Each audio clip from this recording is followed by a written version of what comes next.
What's up, everybody? Welcome to the Inter Miami Pregame Show. I am Jay. This is Alex from the Inter Miami Podcast. Almost said your last name there, bud.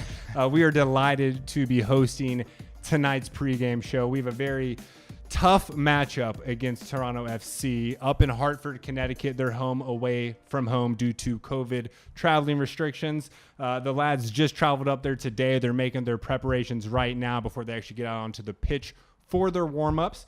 But if you don't already, please follow us on social media on Facebook and Instagram at Inter Miami Podcast and on Twitter at MIA Podcast. And we actually have some very big news and some we were both very excited about. Why don't you tell them what we have coming out this week? Well, we had the opportunity to interview Mr. Lewis Morgan. The postman. The postman himself, because he always delivers. Yes, he does. Some people call him the Flying Scotsman. We call him the postman. Other people just call him Lewis. But Lewis is leading our club with goals scored. So please do be on the lookout for the Inter Miami Podcast coming out this week with a brand new interview with Lewis Morgan. And we did have a game that occurred on Wednesday. We were actually lucky enough to be part of that pregame show. That did not go as according to plan, but we did have some key things that we needed to do to win that game. And it turns out that we did not really come through on those 6 items we listed. How did we end up?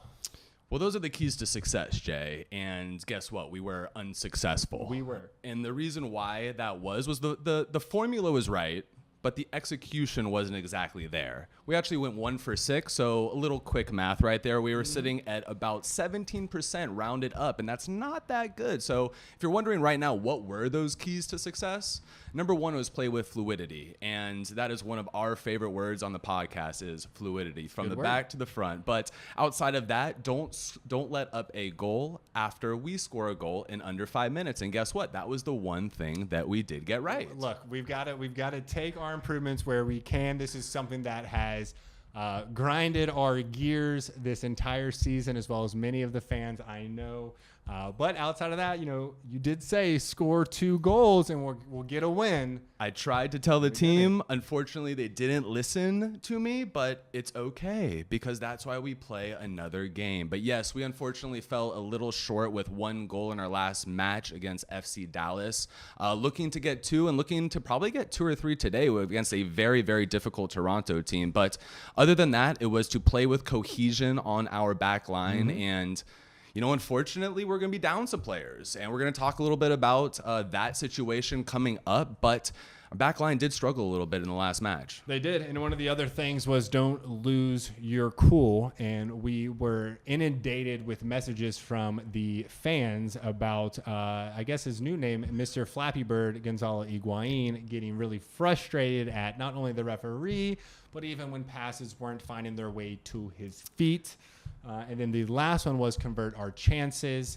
And if I recall correctly, I believe in those 4 games prior to FC Dallas, we were averaging 17 shots per game, with 4.5 of those being on goal. And if we can find a way to convert those chances, we are going to find ourselves in this same situation over and over again, which, as we've talked about before, same thing with no results. Crazy.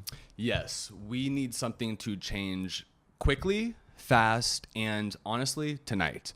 This is a really, really important game, and Toronto FC is in the midst of the Supporters Shield race, just 1 game behind the Philadelphia Union. And, before we dive into our match tonight, we did just want to kind of review a little bit more about this FC Dallas match that went on, Jay.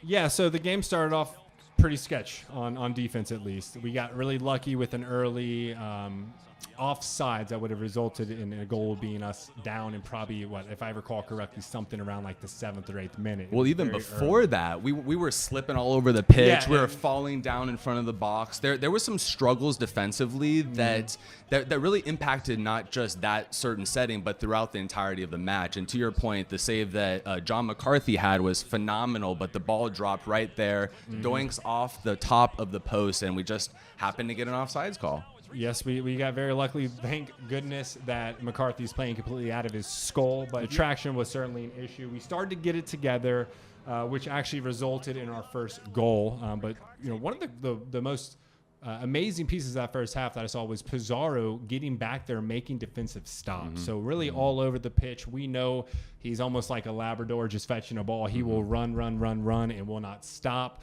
So amazing to see him come back, get into the swing of things with the team. And it was nice to see him get his goal. That goal was beautiful. It was a lovely assist from Gonzalo. By the time it made it through the FC Dallas defender's legs, nice little nutmeg there. Pizarro was already behind the line. Yeah. It was him one-on-one. Did he rip it right away? No. He took his time. He broke down the keeper. I think Ray Hudson said he danced with the keeper a little bit and slotted it right past for our first goal. Great to see, but then everything changed in the second half with a, call it what you want, fair, unfair, but there was a penalty kick that did occur.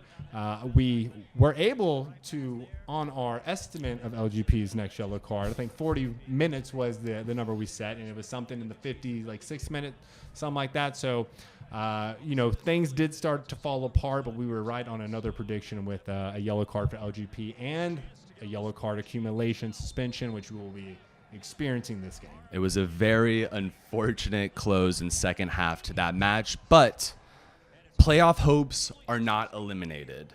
They are alive, Jay. They are alive, and tonight we need to come out with at least a tie. This is going to be very, very difficult, especially with the Chicago Fire getting a 1-1 tie yesterday. So this is a very important game for us, and actually this is going to be the first time that Toronto, and again, they're playing in the U.S. due to COVID restrictions up in Connecticut, but they will have 5,000 fans in attendance for this match. So it's going to be a little rowdy. The team's going to be feeding off of their energy, Jay. Oh, yeah. I'm curious to see how many Inter Miami fans will be up there, because we are actually a very well-traveled team. Hey, listen, when we travel, we are loud and we make our presence known. We are, indeed. The part that's tough is we need points here, because if we can't at least get 1 point, we would love 3 points, and honestly, there's a possibility this happens because both teams are depleted, which we're going to cover.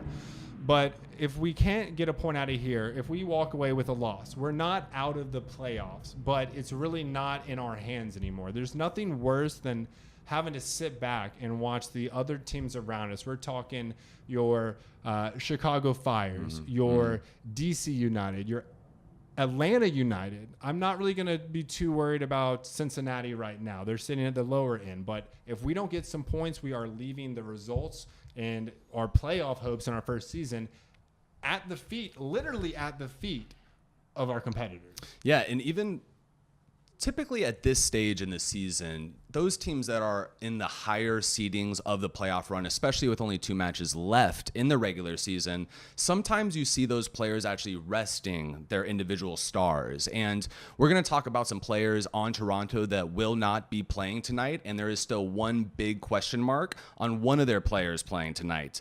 But really, Jay, there are a couple points that we have to get to about how are we going to win this game. Yes, and just so everyone understands, Toronto is sitting at 12-4-5 with 41 points. To put that in perspective, we are 6-12-3 and only 21 points. But what would you say would be the keys to taking down the perennial giant that is Toronto FC and Captain America himself, Mr. Michael Bradley? Yes. There's 2 main points of emphasis that I wanted to talk about today, Jay. And number one is offense. And we have lacked in this department all year. And people want to see goals. Unfortunately for us, we're sitting about 21 goals in 22 games. That's an average of 0.95 goals per match. That's simply not going to get it done, and especially against a team like Toronto. So I want to see some offense. And the individual that I'm looking at most is absolutely Gonzalo Higuain. He has come to the MLS for a reason. He is the highest paid player in the MLS for a reason. And quite simply, thus far, he hasn't put in the amount of goals that we would have expected from this signing. Certainly not for that price tag. Not for that price tag. That's causing a little bit of a sting, but you are absolutely right. So again, this is now the 4th game that Pizarro and Higuain will be able to start in together. So we really need to see some chemistry there. Something that I think we all want to see is a little bit maybe more Breck Shea. It seems you put him in, he scores. And, of course, what I need to see, me personally, is I need to see the young Mateus Pellemesi. That's right, Mr. Pellemesi stepping up. And he can be a true workhorse all over the field. But we've got to get this cohesion together because it goes back to converting our chances. We've had an incredible amount of shots on target, but we honestly have one of the lowest goal tallies in the entire league. So we have to turn that around. Someone needs to step up. And on the topic of stepping up, Jay, we need an unsung hero. We have 3 players on our back line, Nico Figal.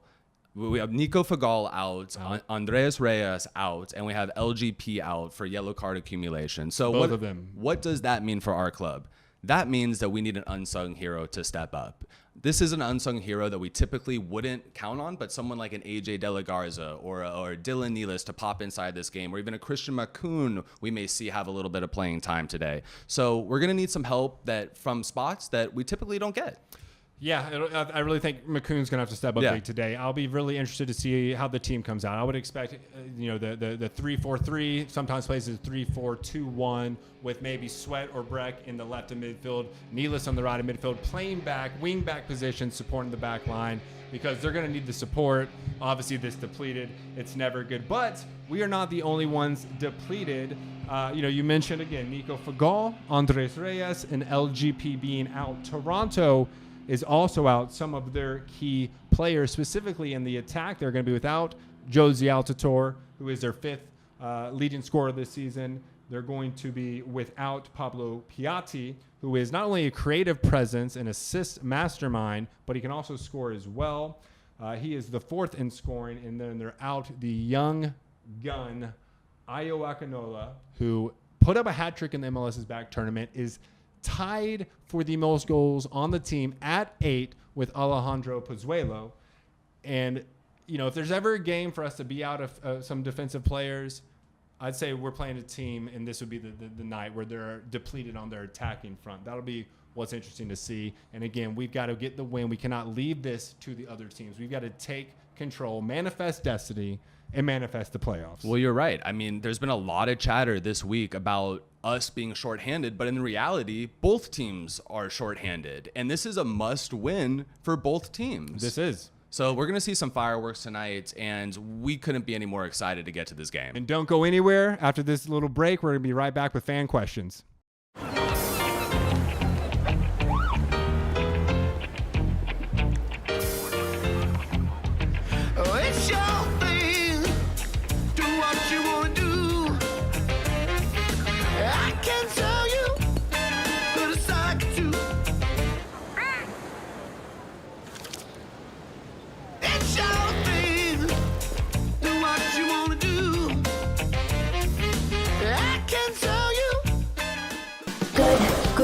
Moving and storage, your superhero movers. More moving horror stories.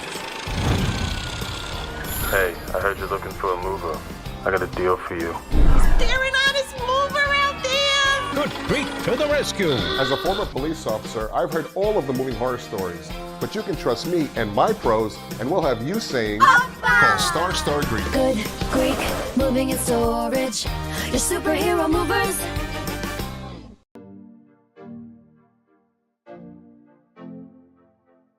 Baptist Health, as well as Major League Soccer itself, have been very, very helpful. MLS has come up with certain guidelines in terms of testing our players. We have hand washing stations, we have sanitizing stations all over the training facility as well as the stadium itself. We, along with Baptist Health doctors, have developed effective protocol for COVID-19. It has helped us limit the spread of COVID-19 and kept the players and staff safe. The COVID-19 protocol for Inter Miami, we test every other day for players and staff. We also screen players and staff when arriving to the training facility. Because of this effective protocol in place by Baptist Health doctors, we have had no positive tests since returning from Orlando. Baptist Health wants everyone to stay healthy. Adhering to the guidelines that are recommended, those are the things that really are important.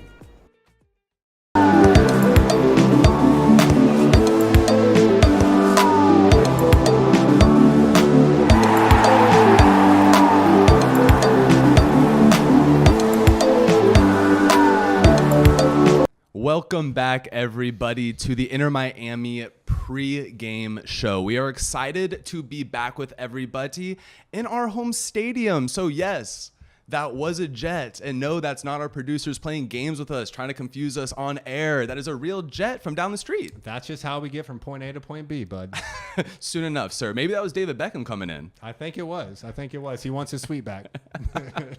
So we are just moments away from kickoff, but one thing that we really enjoy doing on the podcast is having tons of listener engagement. And last week we did a little bit of a trivia game, which was pretty fun. We got to mix it around a little bit, but this week we wanted to go ahead and do a little Q&A session with the questions that you all have. All right, let's get right into it then. Absolutely. Well, our first question comes from Mr. Carlos Nunez, who is really looking forward to next season. He wanted to make that known. is what positions do you guys think that the priority of the club will have moving into the off season?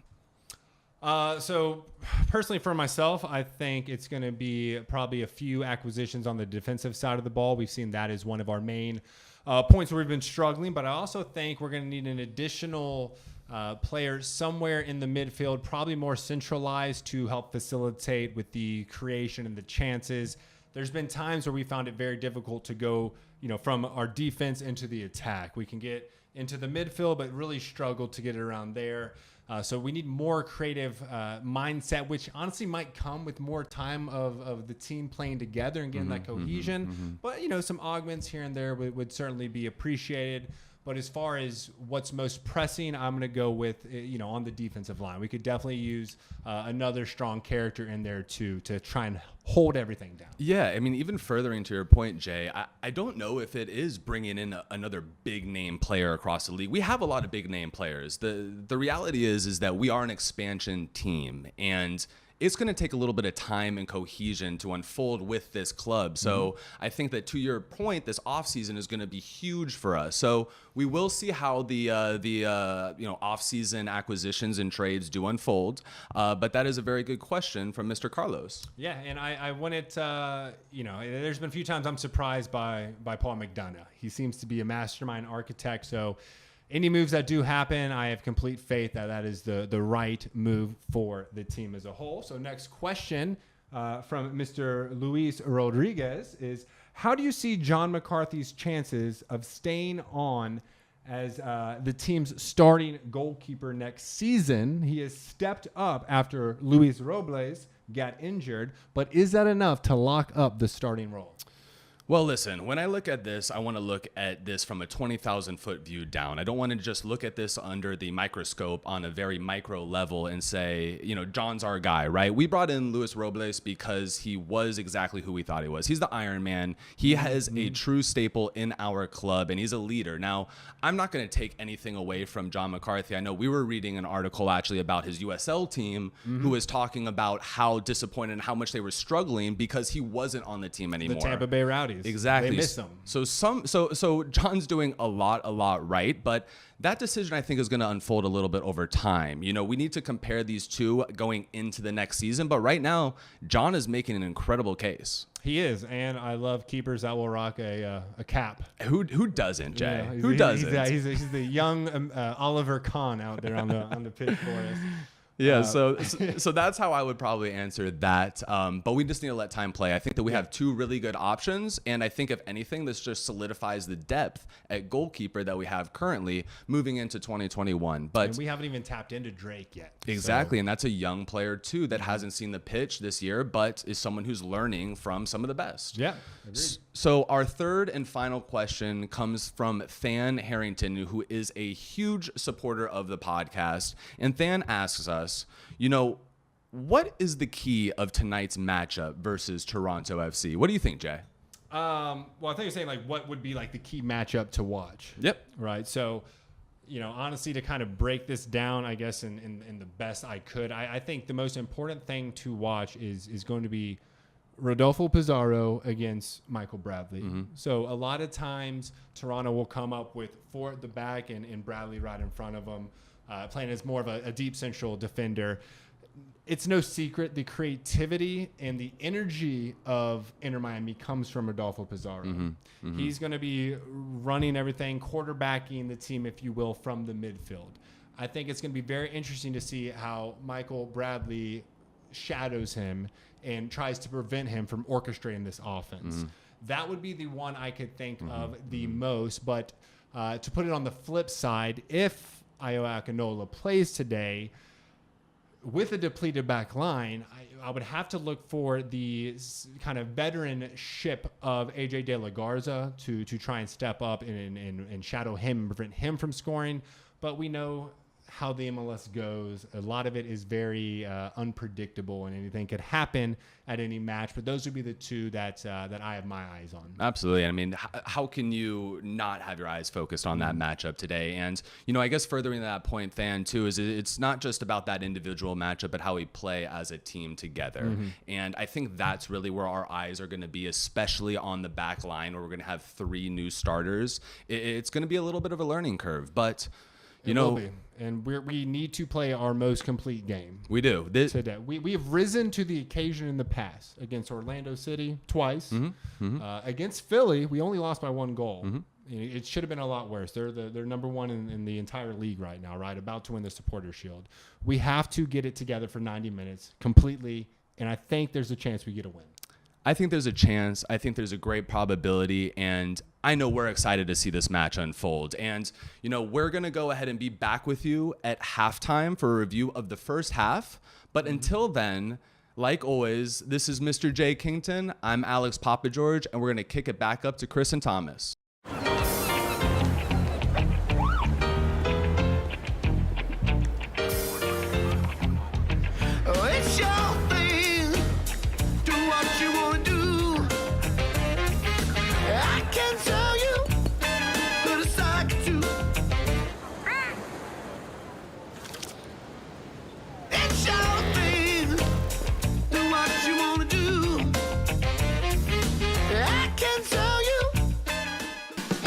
Greek, moving and storage. Your superhero movers. More moving horror stories.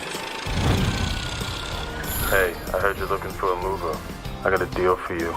Staring at his mover out there. Good Greek to the rescue. As a former police officer, I've heard all of the moving horror stories. But you can trust me and my pros, and we'll have you saying, call Star Greek. Good Greek, moving and storage. Your superhero movers.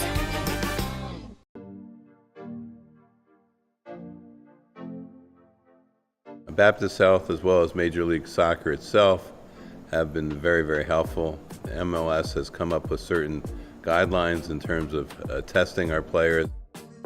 We have hand washing stations, we have sanitizing stations all over the training facility as well as the stadium itself.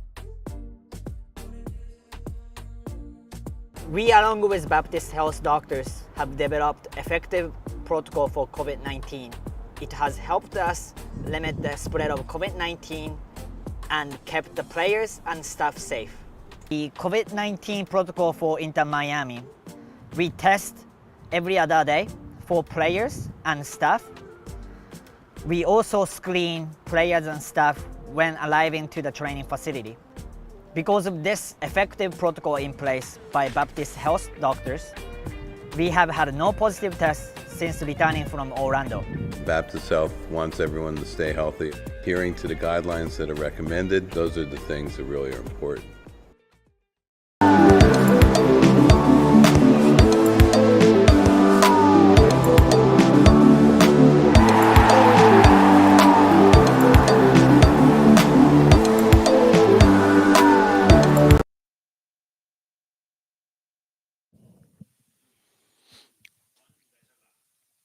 And welcome in to live coverage of Inter Miami and Toronto FC from Rentschler Field.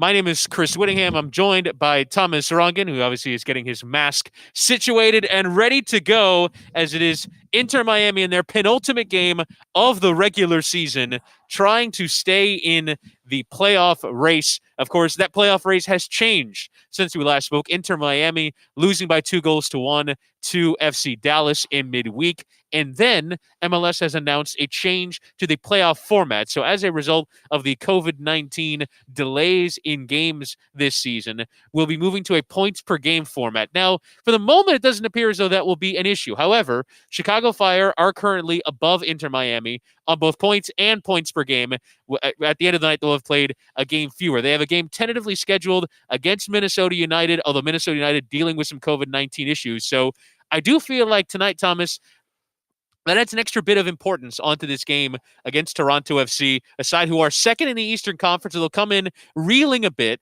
having lost their last 2 matches, but Inter Miami will probably need 4, if not 6 points in order to make the postseason, given the situation around them in the table.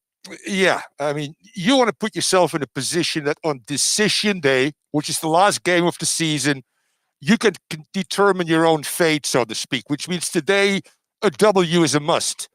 Against a team that has lost to Toronto, never lost, by the way, under Greg Vanney 3 in a row, and is a team that right now, with the loss of Philadelphia, has an opportunity to win the Supporters' Shield. So a lot to play for both teams, obviously. But if we focus on Inter Miami, not only reeling and being inconsistent throughout, a makeshift lineup today, we'll talk about that a little bit later, under tough circumstances, and I'm talking about climatic conditions that quite a few players are probably not accustomed to. If they were wearing gloves in Dallas when it was 52, I wonder what some of them will wear here. But yes, it's a do or die situation. And if I go back to one game this year where I feel this team responded under some adversity, was the Red Bulls. This is not going to be a pretty affair. Yeah. And winning ugly is a sign of a good team as well. So can they find a way without some key components, in particular defensively, find a way to get a W, which I think is a must right now in order for yourself to give yourself an opportunity on decisions day a week from now, obviously to put yourself in the playoffs. And as we've discussed, there is a situation with Inter Miami in terms of their leaders with that back 3, or it's going to be an entirely different defensive look than we've seen all season. So Inter Miami, their lineups are out, and John McCarthy will remain in goal. And because of an injury to Nicolas Figali, as a lower leg injury, at the very least will force him to miss tonight. We'll see how much longer term that injury is. He's out. Then you have Leandro Gonzalez Pires and Andres Reyes, who are out due to yellow card accumulation, yellows that they picked up in their last match against FC Dallas. So you're basically without your top center backs, and effectively Inter Miami have thrown out what they have available. So what they've decided to do is move to a back 3. AJ De La Garza will anchor it in the middle, which makes sense. He's got MLS experience. I think in the matches that he's played for Inter Miami that he has played pretty well. To either side, and we'll go ahead and show you the lineups here on the screen. So AJ De La Garza will be in the middle of that back 3. To his right will be Alvis Powell, who makes his first start for Inter Miami since the opening day of the season, March the 1st, in LA at Bank of California Stadium against LAFC. So he'll play in the right of the back 3.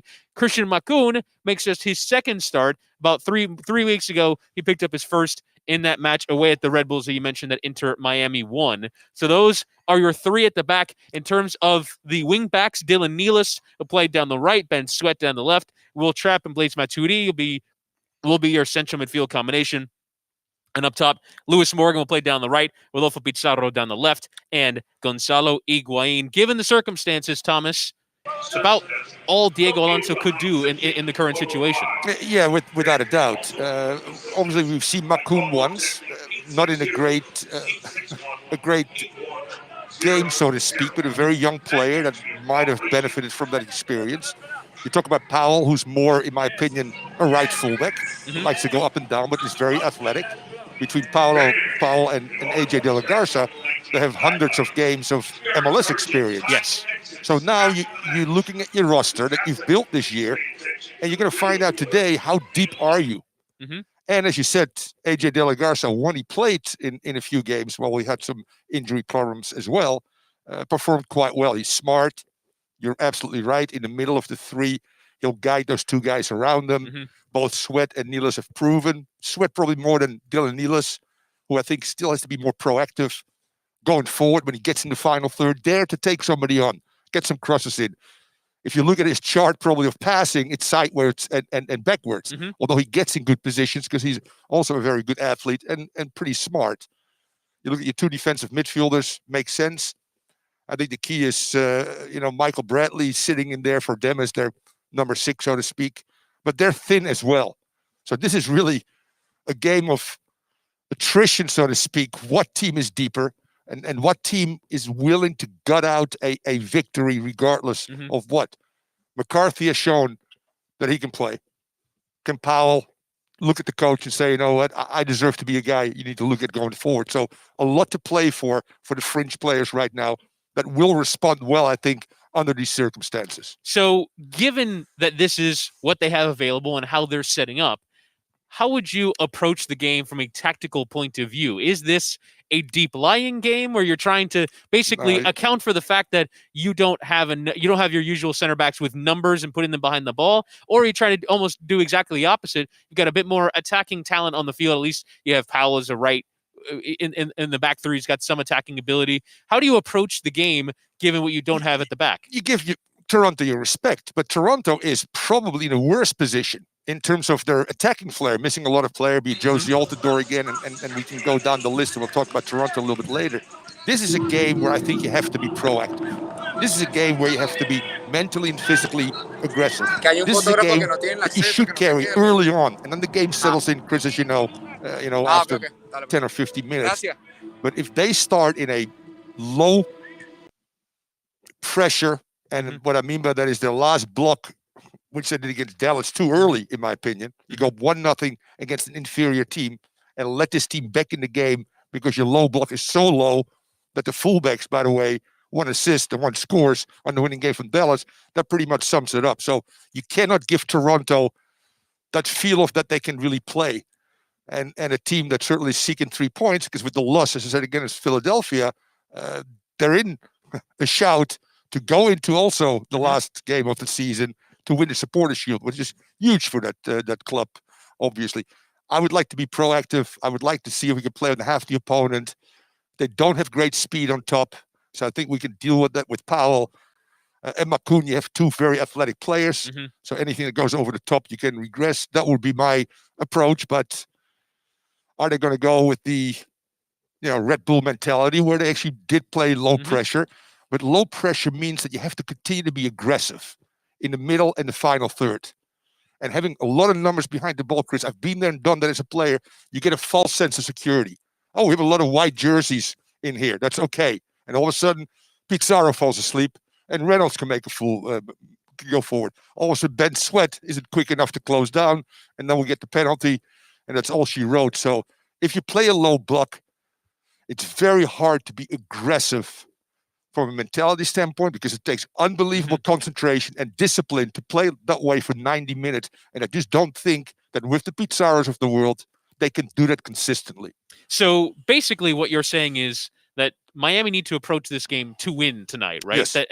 And they need to come out and try and get all 3 points because, again, right now, the current situation in the Eastern Conference, first off, I do think it's worth noting, as you mentioned, at the top of the table, where Toronto FC are 3 points off of Philadelphia Union, although this is their game in hand tonight. Philadelphia lost earlier today to Columbus Crew by 2-1. So Toronto can go level for the Supporters' Shield with a game left to play. And that's a really interesting scenario on the final day. And then in the playoff chase, in terms of the final playoff spots, the top 8 are all in. Nashville having confirmed their place with a draw last night against Chicago Fire. Montreal are on 23 points from 21 played. Chicago are on 22 from 21 played, but they played last night. They'll have a midweek game left to play. Inter Miami on 21, DC United on 21, and Atlanta United on 19. So Inter Miami with 2 games left to play. I imagine the target probably has to be 26, given what Chicago has done. Now, points per game could potentially come into play, but that would require a win tonight. That would require approaching this game to win. Do you think requires 2 wins? Right, because exactly. a win and a tie gets you 4 points, doesn't get you to 26. And I agree with you. That probably is the magic number as well. And if you look at schedules, DC might have New England is reeling right now, and they play somebody else that's not having a good time.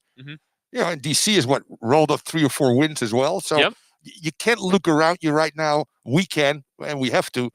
But right now, the task at hand for this 11, whomever might come in later, obviously, because that's the key too. How deep can your coach go in an important game? They have a lot of attacking options from the bench, but almost no defensive options. It's basically Mikey Ambrose is all they have they can bring off the bench from a defensive point of view. And then you go back, should you have let Torres go to Seattle? Should you have Lee Wynn go to New England? Those are big question marks right now, and I'm not here to second guess anything that is going on with the club. But this is also a doomsday scenario. You don't plan on losing your 3 top center backs in one go. No, you don't. Yeah. But unfortunately, throughout this year, there's a lack of discipline in this team. And discipline means yellow cards, red cards.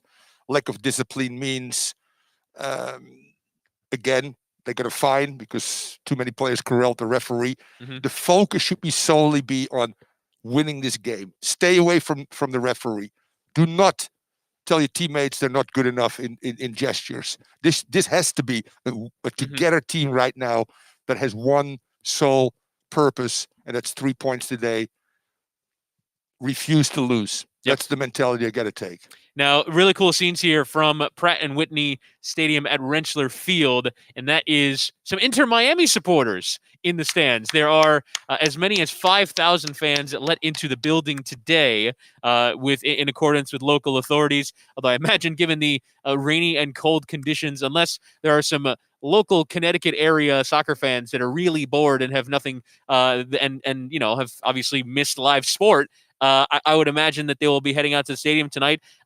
It will be interesting to see if any atmosphere can be provided by those supporters. But some Inter Miami fans making the trip, and we certainly do love to see that. But you mentioned something that we should address from the last match against FC Dallas, and that was kind of the frustrations that began to set in, particularly second half. You go 1-0 up, Gonzalo Higuain with probably even better than for me that free kick was that lovely through ball played in for Pizarro that he ends up scoring. It was just a moment of quality and class that broke down the opposition side. That's what you want to see from Gonzalo Higuain. But we also saw some frustration, not just from him, but from really the entire team by minute 90. How do you bounce back when you've got to fly back home to South Florida, get a couple of days training and recovery, and then get back on a plane, as you said, to a cold and atypically cold environment in Hartford, Connecticut, and be ready to go for this game and not have those sense of frustration? Kind of put those things to bed a little bit. Well, I've coached 2 expansion teams. Chivas USA, you can say that 1996, the Tampa Bay Mutiny or MLS was expansion as well. I coached 4 teams. I got fired by 2, I think. 1, 3, I don't know. But I coached a lot of teams. Well, if you coach 4 and you're no longer employed, you must have been. And early in my career, in 1996, after 5 games, El Pibe Valderrama, who was obviously my number 10 for the Tampa Bay Mutiny, started gesturing towards players. And now we're talking about a stadium full of 20,000 people. Yeah. And there's one thing that I learned from Johan Cruyff, Rinus Michels: do not disrespect your teammates in front of the fans. And I had to have a real tough discussion with El Pibe. And it's also a little bit of a South American emotional thing where it's done easier and it's more accepted that way because South American players are very emotional. Yeah. That's what I like about the South American player. So I was able to rein in Valderrama. And Valderrama became actually a poster boy that year to embrace Steve Ralston and became a Rookie of the Year. Embrace Roy Lassiter, who once in a while you would want to shoot yourself, but ends up scoring 28 goals because El Pibe Valderrama was able to convince him in the right way where to run and when to run as well. So now it's up to the manager. Yeah. It's up to the general manager to look at those situations, bring the players in and try to solve those issues because it takes a lot of energy and it takes away from the task at hand, quite frankly. Mm-hmm. And it's not easy for high-level players to come to this league and have to adjust to the referee, opponents they've never seen, an $81,000 player that starts kicking the shit out of you, seriously. And those are learning experience for the Higuains of the world. And even Matuidi, as of late, has gestured with his body towards other players as well. So yeah. Can they nip it in the bud? And can they solely focus on, forget about November 8th? This is the game right now. You have to do it together. And again, just as we have a look here at the Inter Miami lineup, there's really a massive chasm right now between the front five and the back six in terms of pedigree, in terms of kind of what the expectations were for these players ahead of the season. When you look, I mean, that front five is really as good as it gets in Major League Soccer in terms of pedigree and in terms of quality. Trapp, Matuidi, Pizarro, Higuain, Pellegrini. Is there almost a certain sense of, because you see, like, for example, a Jose Mourinho team, right, will try and keep a back four very conservative, a couple of holding midfielders in front of them, and just allow a front four to do its thing. Is there room for Inter Miami to kind of almost play, allow your attacking quality to go and win this game while maintaining a shape with those at the back? It's very hard to do. Yeah. And I'm using, again, the Dallas as an example. Mm-hmm. If your left side of midfield does not stay with the overlapping fullback, which is Reynolds, and by the way, Pizarro falls asleep, creates a 2v1 with Ben Sweat. All of a sudden, he doesn't know if he should stay with the runner, go to the player. All of a sudden, the through ball comes, and everybody's scrambling. It's a domino effect. Yeah. I almost feel like Toronto is in maybe worse shape. 2 losses. Yep. Big game for them as well. Tremendous amount of pressure. I would carry this game. You talk about the front five, Chris, I absolutely agree with you. But in order for this front five to function, we don't have breakaway speed. No. If your fastest player is Morgan, who's not a speedster either, you're not going to catch teams on the counter attack, quite frankly. So you need to get your lines up a little bit higher and play with that front 5 or 6 in the half of the opponent. And then when it turns over, instead of dropping 60 yards, I think you have to be proactive. Yep. You got to probe, and you got to press. Counter press. And you have to do that, absolutely.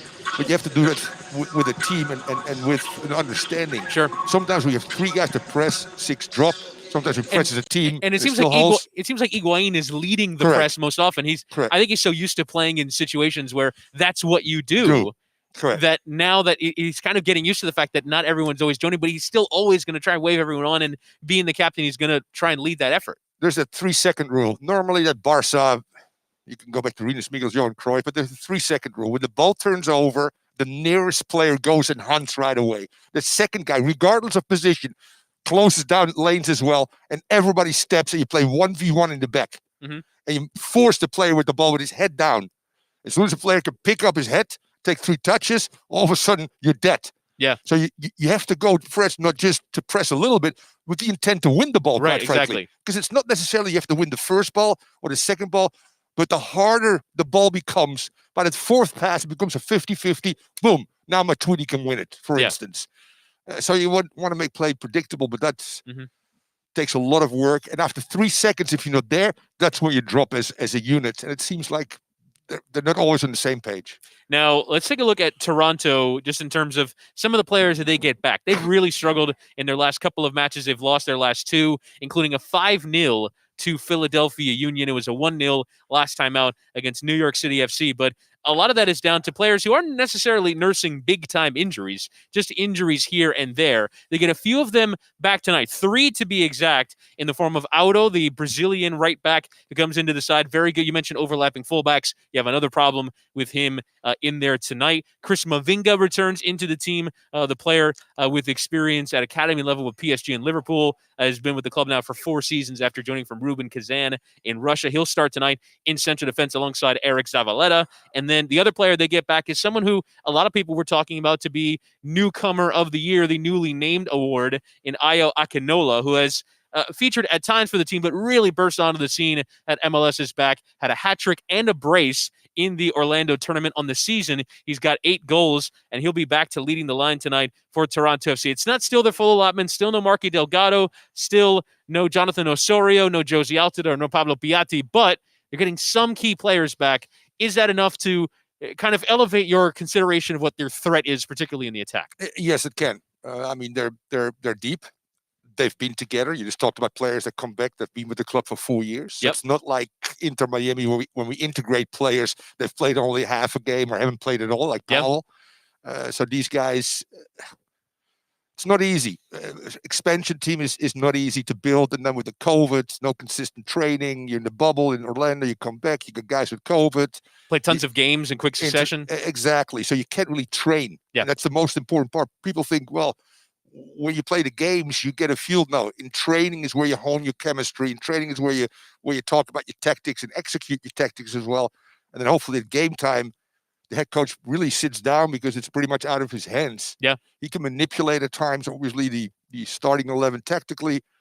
But I think that in Toronto, you got a team that were destined to win the Supporter Shield, lost 2 all of a sudden, and all of a sudden they're in dire straits. But this is still a very, very good team that consistently over the last few years with Seattle has shown to be the 2 top dogs in MLS.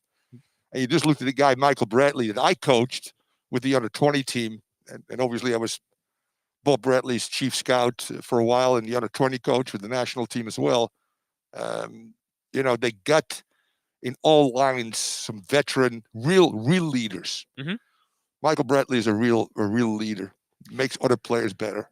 And there's been some conversation with some of the Toronto players that have come through about Bradley's role in the side. As you mentioned, Toronto, a club with a good deal of pedigree. When they first came into the league, it was really hairy in terms of what they were going to be able to accomplish. They didn't make the playoffs despite considerable and large efforts in terms of signing players. It was not a well-run organization. Then from one day to the next, they've finished as runners-up for the league title twice and have won the league in 2017, part of a treble, winning both the MLS Cup, the Supporter Shield, and the Canadian Championship. So Toronto FC are a club with real pedigree, and they just know what they've got in common here? Every time I leave, teams do well. I was the academy director, actually, during the nightmare, basically. And when they got rid of me, all of a sudden they started winning things. Well, Now, I'm very proud that Osorio and some of the players we found in Toronto built there as well. And I was very proud to be part of an unbelievable organization, similar to, being part of this family has been pretty special too. Yep. Hopefully on the field today, it can translate to that quality and we get something out of this game. And that continuity is really important, right? When you're building an MLS club, is Toronto FC are a club that just know who they are. And their coach, Rick Vanny, who, by the way, is out of contract this year. The reports are that he will likely sign an extension, but he's just someone who routinely knows how to get the best out of this side. And they came out of the second restart phase with 10 wins, 2 draws, 2 losses. This, for a long period, was the best team in MLS and might still be with that Supporter Shield should they go on to win it. So this is formidable opposition, albeit not full strength. But you look at Alejandro Pozuelo, the Spaniard who played down the right-hand side for Toronto tonight, 8 goals, 10 assists in 21 games. Correct. That is incredible production. Last year he came in. No shots on goal in the last 2, by the way. Well, I think Toronto in total have been outshot 42-10 in their last 2 games. They've really struggled without their key guys. MVP consideration, yes, without 100%. Doubt. Correct. And last year, it was 12 goals and 12 assists after arriving. I remember, we hear all the time about DPs that struggle to hit the ground running and the difficulties. I mean, the first game, I think, pulled off this ludicrous chip. I remember watching a Toronto FC match early in that season. He is an incredible talent coming from Genk in Belgium, scored 2 goals and had 3 assists in the postseason. What tells me a little bit, and keep going, Chris, sorry. No, I was just going to say, I mean, it's a creative dynamism that... Can you kill that creative dynamism again for a 3rd game in a row, basically? Because that's what the opponents have done. I didn't look at all the tapes, but when I looked at the opponents, knowing that this team had lost some other very important pieces, it was almost like if we kill the potential MVP, we kill the impetus in the attack, basically. That's what has happened. So Ben Sweat, you got to look at Matuidi in that left zone of the 2. Needs to, if he can double there a little bit. Makoun's got to help. Exactly, without a doubt. Can you double, triple at times? Because that's a player still they want to play through. Very interesting. You're right, but they got some other pieces back up front now. That makes them, again, a very good team. So Inter Miami tonight, again, fighting for their playoff lives. They've got 2 games left to play, including tonight. Then they're at home on the final day next Sunday against FC Cincinnati at the Inter Miami CF Stadium. That one is you have to win that game if you're going to make the postseason. But an opportunity tonight. Do you feel, based off of Wednesday's performance, now you're 1-0 up. You do feel a measure of confidence, right? That Inter Miami, with a lead can do something. But given the overall performance, do you feel like it was points dropped in that game? Because I think it's hard to argue that FC Dallas weren't the better side on the day. But how much do you think Inter Miami ruined the fact that they didn't finish off there, at least a point away from home? I agree with you, Chris. I mean, we made Dallas become the better team because through 1-0, we were clearly the better team as well.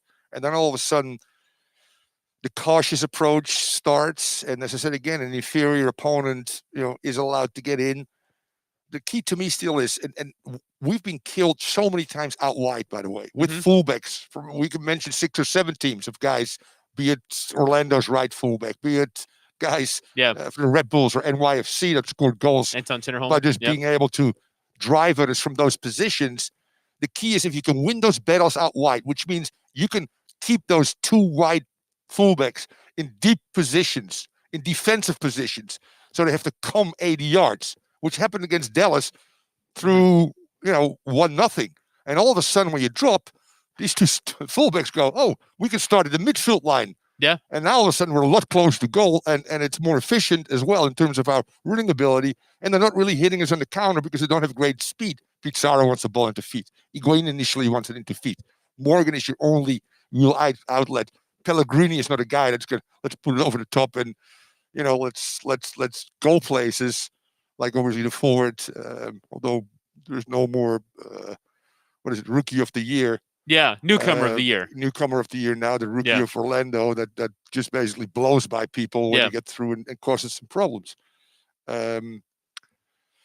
It's a tough one. Yeah. Listen, I understand if they're going to go in a low pressure mode. I understand. I've been there and done that as a coach as well.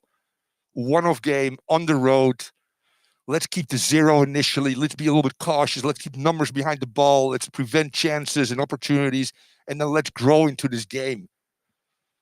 If you've been together for a long time, you get a great understanding, you've trained that all the time, that's fine. All of a sudden you're introducing a 3 again, or a 5, whatever you want to call it, which are totally different kind of tactical dimensions and distances and things like that. It's hard enough to play one system, let alone a second or a third system, which we've played as well, and be in total on the same page with your teammates. That's why I just say, in this game, I would like to be proactive. Quite frankly, when I had teams that on paper struggled a little bit because we'd lost some big players, somehow my team always responded because I just told them, let's go after these people with tactical understanding. Don't get me wrong. And most of the times my team did respond under some adversity. And it will be curious because really the away record for Inter Miami is nothing to write home about. It's 2 wins, none since the 19th of September against Atlanta United, 2 wins, a draw, and 7 losses for Inter Miami away from home. And I think the common denominator has been generally there is a setup to try and defend, and it's just hard for a team that really was built and designed as asked to play on the front foot, be the attacker and the presser, to then, because obviously you sign players that can pass out from the back, but might not be necessarily as good at defending in low blocks. And, Blaise Matuidi, you bring him in, and he comes from teams in Juve and Paris Saint-Germain that are not doing that on a regular basis. You have Will Trapp in Columbus. Obviously, their whole setup was about distribution and passing while also pressing, right? So you design a team to do one thing and now ask them to do another. It's going to require an amount of discipline that is hard to maintain against sides in Toronto and in Dallas and in the Red Bulls that have ways to get at you. So I think that for me is the interesting thing heading into tonight is what is their way of playing? What is their way to grind out a result? And if they can get even a point, I think it would be helpful. I'm not saying a point would be great, but a point would be helpful at the very least in such a low bar to get into the postseason on whether it's points per game. It's probably 1.1 points per game or 25, 26 points in total. All you need is a result in a draw to put yourself a result in a win against FC Cincinnati on the final day to at least give yourself a chance. Yeah, I agree with you, Chris. And one other thing that we've noticed is that we found a groove versus Orlando because we've played them several times. We found a groove against Atlanta. We finally found a groove against the Red Bulls and NYCFC. Every time we play a new opponent that this team has not faced, and that's why maybe the Powells of the world, the Delegarzas of the world might help you right now, because it's not like, oh my God, who is this guy? And it's hard for the coaching staff to prepare because then he made a lot of changes. So, systematically to play out of a 4-2-3-1. I mean, there's no doubt about it. And but we always seem to struggle against a team we haven't faced before. And a lot of times we seem surprised by the way they line up or the way they attack. And then all of a sudden the coach has to scramble by making in-game adjustments after you're down potentially 1-0 already. So again, the headline entering tonight's match is that it will be a back three for Inter Miami with the absences of Leandro Gonzalez Pires, Andres Reyes, and Nicolas Figal. That back three is Alvis Powell, Christian Macoun, and AJ De La Garza. So that is how Miami will try and approach this one tonight. Again, Toronto second in the East, still in the race for the MLS Supporters Shield if they get all 3 points today. And then, of course, Miami with just one more game left to play next Sunday. It's a fascinating one. If you're in the South Florida area or watch our TV broadcast with Andres Cordero, Ray Hudson, and Kalen Kyle. If you're outside of the South Florida area, you'll watch our radio broadcast with myself, Chris Whittingham, Thomas Rongen.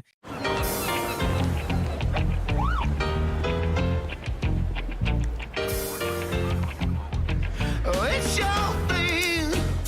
Do what you want to do. I can tell you, but it's like you. It's your thing. Do what you want to do. I can tell you. Good Greek, moving and storage. Your superhero movers. More moving horror stories. Hey, I heard you're looking for a mover. I got a deal for you. Staring at his mover out there. Good Greek to the rescue. As a former police officer, I've heard all of the moving horror stories. But you can trust me and my pros, and we'll have you saying, call Star Greek. Good Greek, moving and storage. Your superhero movers.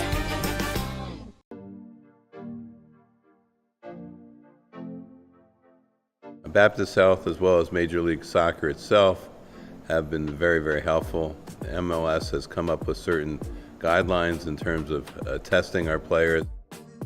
We have hand washing stations, we have sanitizing stations all over the training facility as well as the stadium itself. We, along with Baptist Health doctors, have developed effective protocol for COVID-19.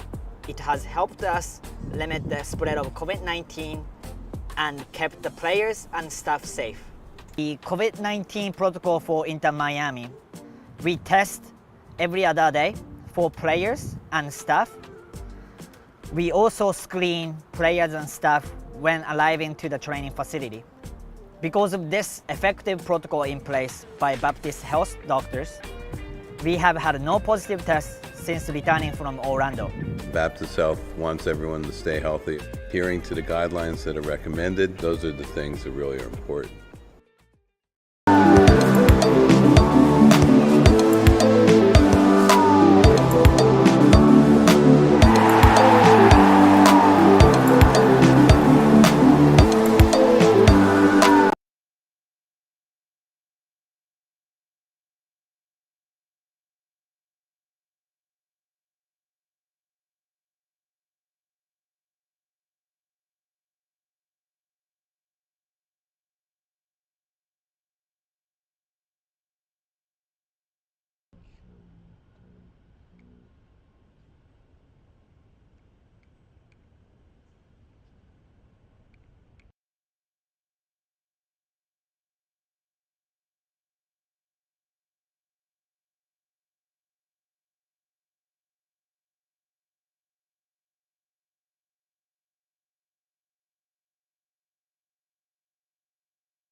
This is Inter Miami's penultimate.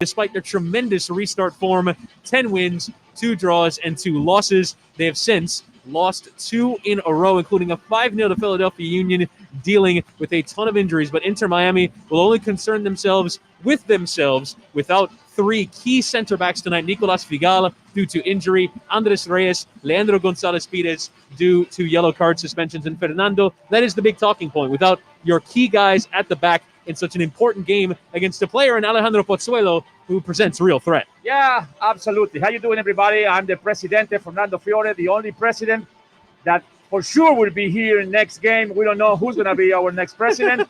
It might be the same one. It might be a different one, but I will be the same next And the president weekend. for the people, by the way. Yeah, I'm the president of the people. International. And I respect COVID, and I respect economy, and everything else in between. Talking about our problems today, well, we need to have a clean sheet, but we need to score because a tie wouldn't make it. So also, we don't depend on ourselves anymore, like I said, because Chicago tied yesterday. So we're in a position that we need a couple of things to happen. We need to win the 2 games. We have to expect that Chicago probably will won the 2 games. And then we need probably Montreal to go back to Canada because they miss their parents and their kids. and we need Diego Armando Maradona to lose 30 pounds in the next 15 days. If all that things happen, like I said in the pregame, we might be in the playoffs. Now, the situation for Inter Miami in terms of games to follow tonight is Atlanta. They're at home with FC Cincinnati. DC United are level on points with Inter Miami. They're away at New England Revolution. Montreal are 2 points ahead of Inter Miami. They're home with Orlando City. And Chicago Fire, who are a point ahead of Inter Miami, drew 1-1 last night with Nashville SC. TR, Toronto enters in with some pretty poor form of their own, having lost 2 in a row, and without so many key figures. They get some of them back tonight. Chris Mavinga in the back and Ayo Akinola up top are the big ones. Yeah, they are the big ones without a doubt. And when you get Michael Bradley, obviously in midfield, and you got a potential MVP, this is still a very lethal team that, by the way, hasn't lost 3 straight under Greg Vanney's tenure, which is years right now. Yeah. And you look very sharp today, which is another big point for. Yeah, absolutely. But I feel that this is an opportunity for this team. I remember the Red Bull game, which was ugly, but we won ugly. Yeah. And this is a way. Can this team find the fortitude? Look at this weather, by the way. Yep. So it's 40-something. Yep. It's raining, which could be what? snow. You know what? I think this team will respond today. today. It's unbelievable. The temperature went up in the last hour. It was 52 degrees in Hartford. Now it's 54. Wow. And it's raining, but so it's nicer than in Dallas. Yeah, and Dallas is 52. Right. And we are used to rain anyway because it rains in every single game. That's still I don't know if this is right now. No. That can't be. That's pre-recorded video. There's Josie Altidore, who's not in the starting 11, obviously. No, it's just a video. It's just a video. Okay, very nice. We saw four guys from Miami, actually with a Miami scarf. I don't know if they are from Miami or they are from no. We know for sure that there's some Miami fans there, which we talked about in the pregame. But Toronto is a unique challenge, obviously. Mm-hmm. In the spine, they're very good. Michael Bradley is still an important player, in my opinion. He still play? You can, Oh, he's 44. You can 46 actually. He's almost as old as Higuain, so they can talk to each other. Yeah. But this is just a 3-5-2, a 5-3-2, what you want to say. I would like to be the aggressor today, like we did against Dallas, and continue that. I don't think you want to sit back against a very good Toronto team and let them find their rhythm. In particular, after Greg Vanney also made a lot of changes. Yes. But this team is under some duress. But this team with the loss of Philadelphia is playing for the Supporters' Shield, while we are playing for a playoff position. So big game for both. Inter Miami making 4 changes from the team that lost by 2-1 against FC Dallas. 3 of them have forced upon them in the shape of Figal, Gonzalez Pires, and Reyes. Figal due to injury, Gonzalez Pires and Reyes due to yellow card suspension. So here's the team. John McCarthy is in goal. A back 3, Alvis Powell, AJ De La Garza, and Christian Macoun in midfield / wing backs. Dylan Nealis, right wing back. Ben Sweat, left wing back. In the middle, Will Trapp and Blaise Matuidi. The front 3 is Luis Morgan, Gonzalo Higuain, and Rodolfo Pizarro. For Toronto FC, it is 6 changes from the team that lost in midweek by 1-0 to New York City FC. Quentin Westberg continues in goal. Auto Jr. returns back into the team. Their right back will look to get forward down that right-hand side. Eric Zavaleta gets just his 3rd MLS start of 2020 next to Chris Mavinga in central defense. Tony Gallagher, the Scot who is on loan from Liverpool in the Premier League, makes his 5th start from left back. It is a Toronto full debut for Ralph Friso, their homegrown signing just a few weeks ago. The 18-year-old from Toronto makes his first start for the club alongside Michael Bradley in central midfield. Nick De Leon, the former DC United, will play in front of them. Down the right, Alejandro Pozuelo, an MVP candidate with 8 goals and 10 assists. Tsubasa Endo down the left, the Japanese international, returns down the left-hand side. And Ayo Akinola, a player who really made an impression at MLS's back, returns into the side tonight after dealing with an injury. He will lead the line. The 20-year-old from Detroit has 8 goals in 2020. It's raining cats and dogs, my friends. It is I'm talking about raining of goals with Atlanta. They are winning 2-0. Yes, indeed. So we might play with the Cincinnati team that will be completely eliminated if they keep that, but we have to win to have a chance. So Atlanta lead by 2-0 over FC Cincinnati. Adam John and Marcelino Moreno with the goals there. And the other game that has an impact on this one, Toronto remain in the Supporters' Shield race after the Eastern Conference's top side, Philadelphia Union, lost by 2-1 to Columbus Crew earlier today. So Toronto, with a win, will be level on points with Philly entering the final day of the season. Rodolfo Pizarro is ready to go. Inter Miami wear La Rosa Negra tonight. The matchday referee is Rosendo Mendoza. Toronto FC wearing their all-red kits. It will be Inter Miami who will start with possession of the ball. Gonzalo Higuain stood in the heart of the center circle, ready to take the kickoff. First, I believe we'll have the knee before kickoff. Pizarro don't have the highlights anymore, I think. And Gonzalo Higuain will get us going, and he passes it back to Will Trapp. Inter Miami going from left to right in this opening 45 minutes of play. It is Toronto FC going from right to left. And Inter Miami, with just 2 games left to keep themselves in the MLS postseason. They will probably need a result tonight and a win on the final day against FC Cincinnati, given results elsewhere. As the ball comes back to Quentin Westberg, he slips an attempted play out from the back, but he does manage to find Tsubasa Endo in the middle of the pitch. Inter Miami losing by 2-1. Rodolfo Pizarro opening the scoring in the first half on a lovely through ball from Gonzalo Higuain. Yeah. Then Franco Jara converting from the penalty spot. Ryan Hollingshead finishing the comeback for Dallas, who take all 3 points in the midweek fixture at the Toyota Stadium. Toronto losers by 1-0 last time out against New York City FC. Jesus Medina in the 51st minute of play, giving the Pigeons all 3 points in that one. As Toronto playing out from the back, Eric Zavaleta trying to sting the ball out towards the left, trying to come back and retrieve it is Tony Gallagher, and he couldn't. So it will be a throw-in for Inter Miami in a decent position, about 35 yards from goal down the right side, and a throw-in to come for Inter Miami.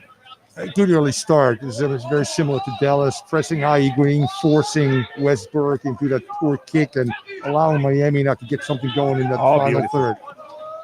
Neal is trying to play a through ball from a throw-in in behind towards Luis Morgan. It just loops and bounces out of play for a goal kick to Toronto FC. Diego Alonso stood in his technical area wearing a rain jacket, as you might expect. It is raining at Pratt & Whitney Stadium at Rentschler Field in Hartford, Connecticut, the home of the University of Connecticut Huskies. That is the temporary home for Toronto FC. Of course, the Canadian sides in Major League Soccer unable to play in their home venues and travel back and forth between the U.S. and Canada. So Vancouver, Montreal, and Toronto all forced to set up temporary homes in the United States. New York City is 1-1 with New York Red Bulls for the derby. Neal is doing well to step forward and intercept from the pass from Mavinga, who does manage to win it back, though, for Toronto. Now Michael Bradley dropping in between the central defenders to retrieve the ball on the edge of the center circle in his own half. Now, slid into the feet of Ralph Priso. Priso, the 18-year-old, playing into the feet of De Leon, who's fouled. That'll be a free kick to Toronto FC just in the Inter Miami half. Alvis Powell, the culprit, making just his second Inter Miami start. It hasn't started since March the 1st, the opening day of the season at Bank of California Stadium against LAFC, and that 1-0 defeat in their first ever match. Now, coming to the left-hand side for Gallagher in a decent advanced position. His left-footed cross into the penalty area is cut out there by AJ De La Garza. Manages to find Trapp, who finds the out pass with Nealis, who now try and start Inter Miami forward. Pizarro into the path of Morgan. It came off him, but bounced into the path of Gallagher, who did well to do some retrieving. And Toronto back in possession. 3 minutes gone at the Pratt & Whitney Stadium, and it is 0-0 between Inter Miami and Toronto FC as Audo gets forward down the right, but he does manage to get out of pressure and slide it back to Eric Zavaleta. The Update, Pizarro got a little highlight still. the rain, I feel like, cannot be good for the hair maintenance at the moment, as Mavinga has the ball in his own half, tries to pick out a nice pass, does manage to find De Leon in the left channel. Now with Gallagher. Pozuelo into the feet of Bradley. Tries to go first time into Akinola, but a good step there from De La Garza to win it back. Now first time flicked on from Pizarro towards Higuain. A couple of times that Pizarro has tried that early ball to send a player running and unable to find a player in good stead, as it's long up towards Alvis Powell. He now is pinned by his corner flag. Neal is flicking it on, and actually settles nicely for Lewis Morgan, who will run into the Toronto FC half of the ball. Morgan trying to play it square in towards Higuain. Instead, it's well read and intercepted there by Audo in the middle. He's playing very central there. Normally a right back, and Pozuelo will carry forward from that number 10 position. Now Audo getting the ball back. He's going to line up a strike, and it's an easy two-handed save there for John McCarthy, bouncing it into the ground and claiming an early shot on target for Toronto FC. Yeah, and so important for Inter Miami, where we failed in a lot of games is allowing fullbacks to progress either with or without the ball. Great example of the last goal of Dallas against us. It's the pass of a right fullback and gets finished by their left fullback. The ability for Pizarro to keep both fullbacks at bay, I think it's very important. Yeah, and you look at Matchday and Trapp, they play very close to each other. They have to get control on that midfield. Reyes, or rather Alvis Powell down the right-hand side. Yeah, we are confusing down the line. Yeah, I'm so used to seeing Reyes in that position. Remember Zorro, he's not here today. No, he is suspended due to yellow card accumulation. There's some new faces probably for the casual fan of the Inter Miami. Yep, Alvis Powell, we should say, who is starting his second game, joined ahead of the season from FC Cincinnati. Does have plenty of MLS experience with Portland Timbers. A lovely ball with the left foot out towards Ben Sweat, making a run forward from wing back. On the byline, trying to get the cross away. It's stung into Audo and comes off him. And out for a corner to Inter Miami in the 6th minute. An opportunity from a set piece for the visitors. Here we go with the corners, number 1. And a great run by Ben Sweat. Just helped to hold up a little because the support was late getting into the box, allowing Aro to block the ball for a corner. And you're right. Can we build on that great goal we scored, obviously, 2 games ago, to win it on a set piece, on the first corner, with Morgan serving those great balls, in particular, those great balls near post. And it will be Morgan who will deliver from the left corner. Yeah, with but his today right we foot. don't have Leandro Gonzalez-Quires, a big guy.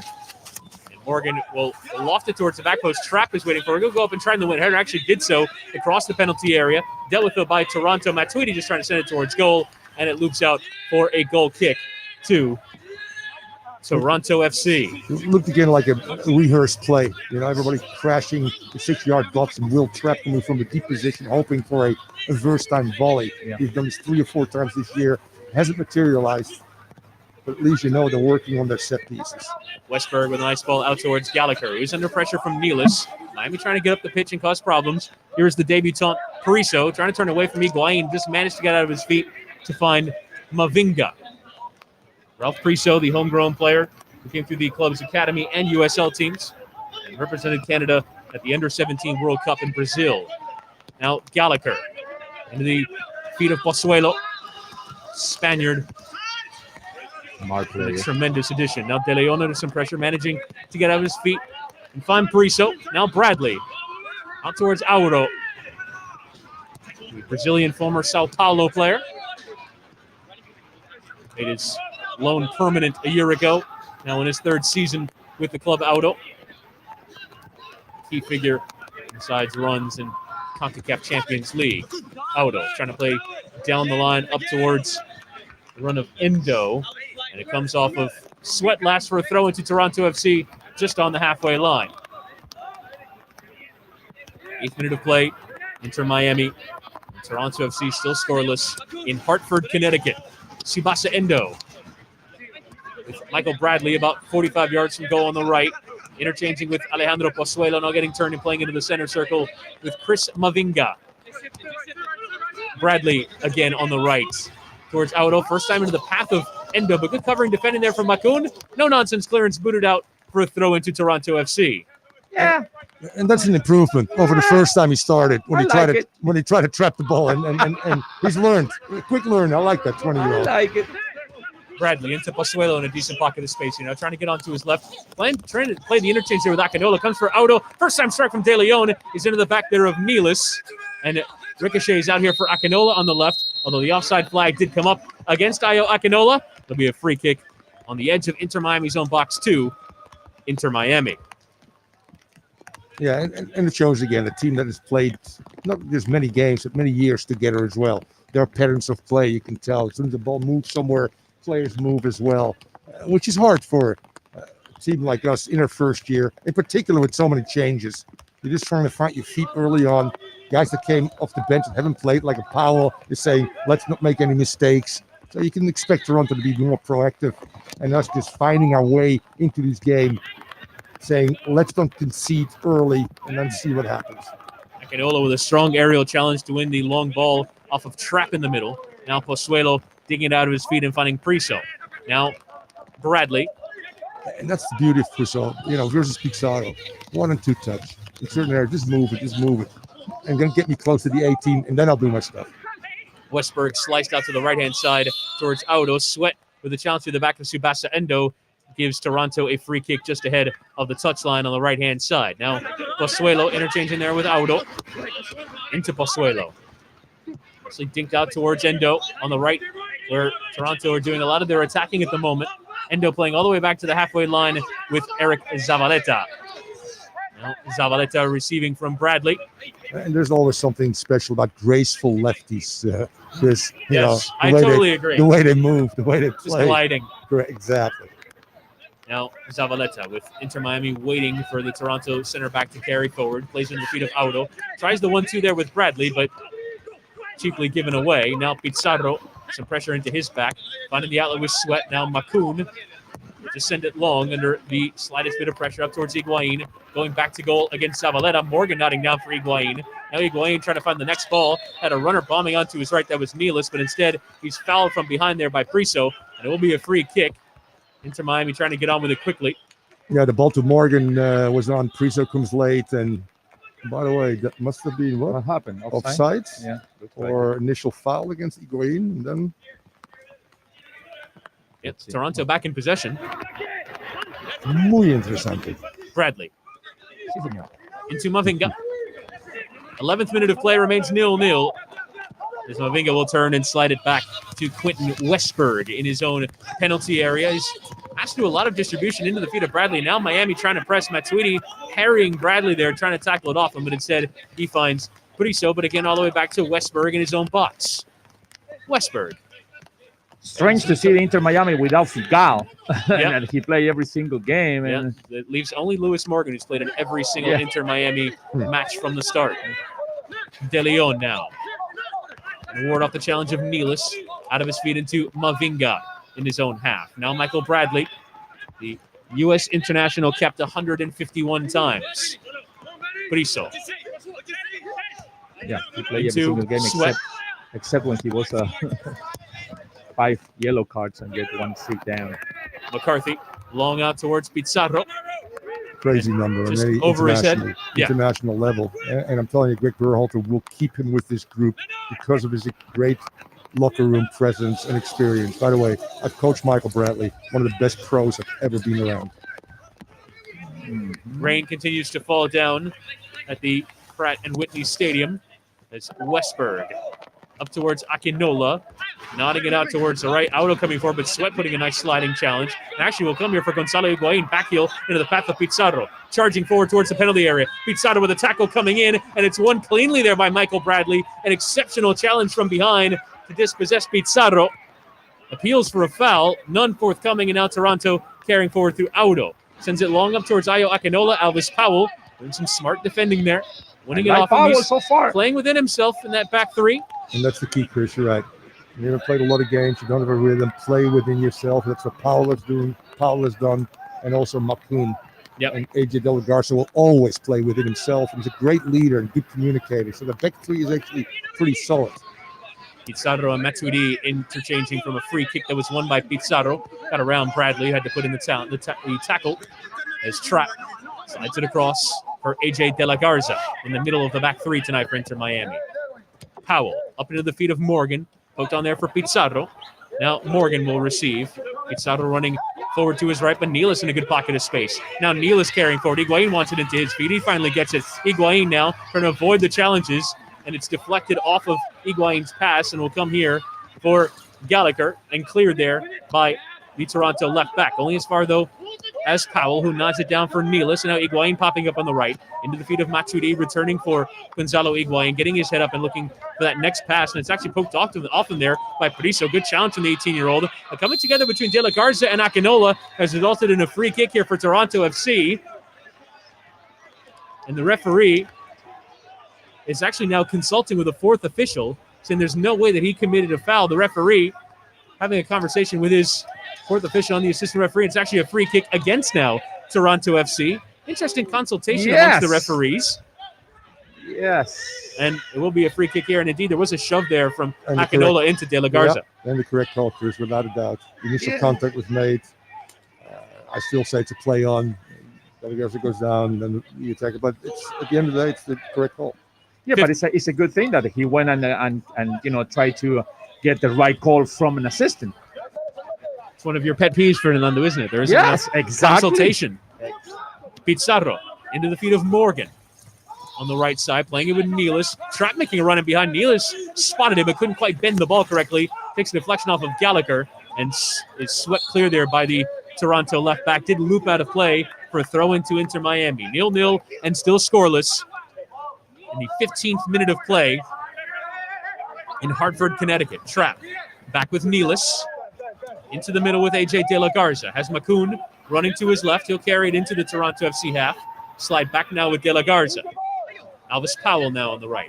Opportunity for the back three to test their mettle in terms of distribution. Good ball there from Powell into the feet of Pizarro. Actually plays a poor back pass returning to Powell. And Powell instead gets his head up and wins it back. Plays the ball in there to Morgan. Nealis keeping it in play nicely right in front of the assistant referee. Nealis now towards Pizarro, but it's Priso across who's won it back for Toronto. Trying to marshal it out of play. Instead, he knew he had to clear it, and it's come out for a throw into Inter Miami. No action for the goalkeepers, but a good move Trapp from both teams. Morgan now into the penalty area on the right-hand side, playing it back with Trapp. Now getting back onto his right, trying to dink it in towards Higuain, but Mavinga in the way there and heading it away to De Leon. Now Pasuelo trying to play out. Matuidi putting in little snapping challenges and eventually caught too much of Pasuelo, and it is a free kick to TFC in their own half. Priso taking the quick free kick as Pozuelo hits a nice switch out towards Audo on the right-hand side. Audo has the one assist in 16 appearances coming into the night. Priso, the 18-year-old, this is his third appearance. He's actually come on as a sub in the last two games and now getting a chance at a full debut. Mavinga for Gallagher.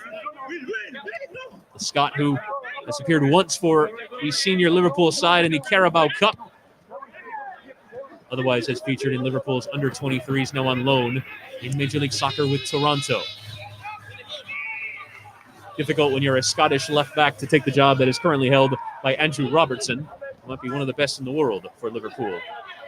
Matuidi receiving in the middle. Now Morgan on the right in the challenge of Gallagher. Turning away from him and slotting it in for Nealis, who comes forward. Looking a bit more confident tonight, the right wing back.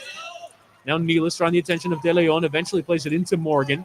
And it's poked out there by Gallagher for a throw into Inter Miami about 20 yards from goal down the right flank.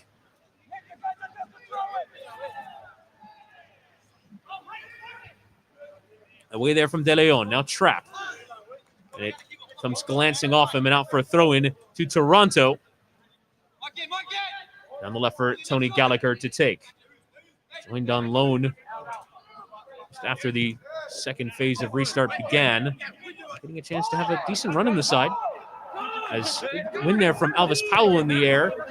Lancing off his head and finding De La Garza. Now Nealis carrying back towards his own goal and trying to get it forward there. Finding Trapwell. Good work there from Nealis. Operating out of pressure now. Matuidi getting his touches sorted out and finding Higuain carrying forward now into the Toronto half. Higuain now trying to slide in behind towards Matuidi, who was in, but a poor touch off his right foot sent him the wrong way. And Zavaleta back there to recover, but it's a good run in behind though from Matuidi. Well found by Higuain, just didn't quite come off. Another wonderful pass from Higuain, pretty much the same one as he did to Pizarro last game.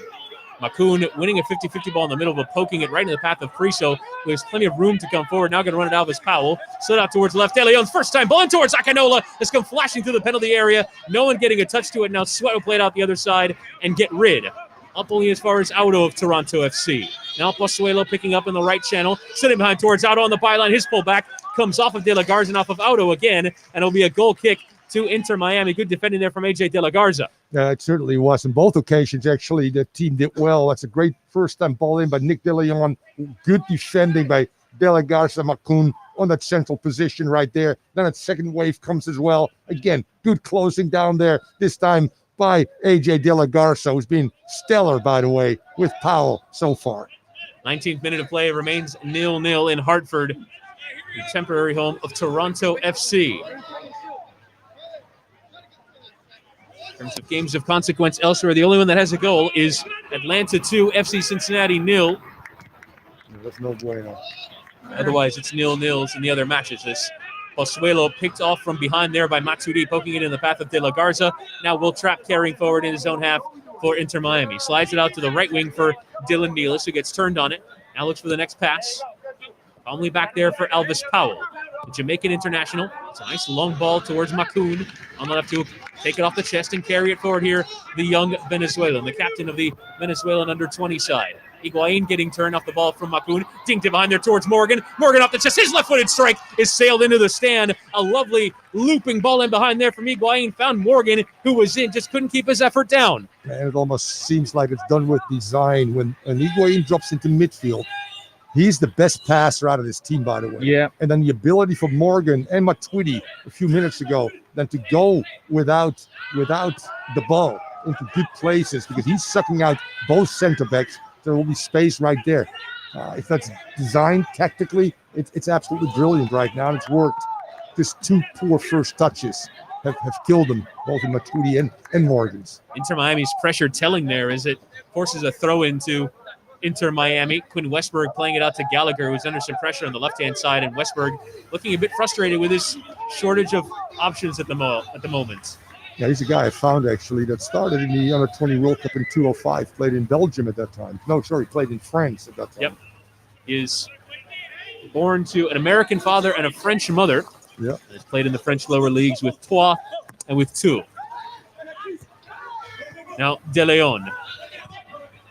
Bradley trying to play it into Pozuelo. Pressure coming from all over from Inter Miami right now. And Matuidi has won it back for the visitors. Sweat trying to play it first time towards Higuain. Couldn't quite get the angle on the ball right. A shoulder to shoulder there with Friso, and Sweat is won back here by Matuidi. Now Matuidi trying to get turned, poked off it there by Auto. Endo having to carry it back, and again Miami pressing forward. Matuidi trying to go into Endo, and actually looked like he slipped there and caught a fair bit of Endo. Yeah, and it'll be a free kick, and the referee is just telling him to be careful. Stern talking to, yeah. And again, another place to want to foul and put yourself in a position to the next foul, which might be a big one. That was definitely a slip. He slipped a little bit, correct. Yeah. But he comes with such aggression with the guy that's 80 yards away from goal going nowhere. You come hard, and then you just slow down and keep playing in front of you. Good tackle there from Macoun to win it back for Inter Miami. Now Higuain trying to go play it first time in behind towards Pizarro. Just a bit too much pace on it. Higuain immediately putting up his hand to apologize to the Mexican international. It's booted away by Zavaleta for a throw into Inter Miami. Better that than complain. Yep.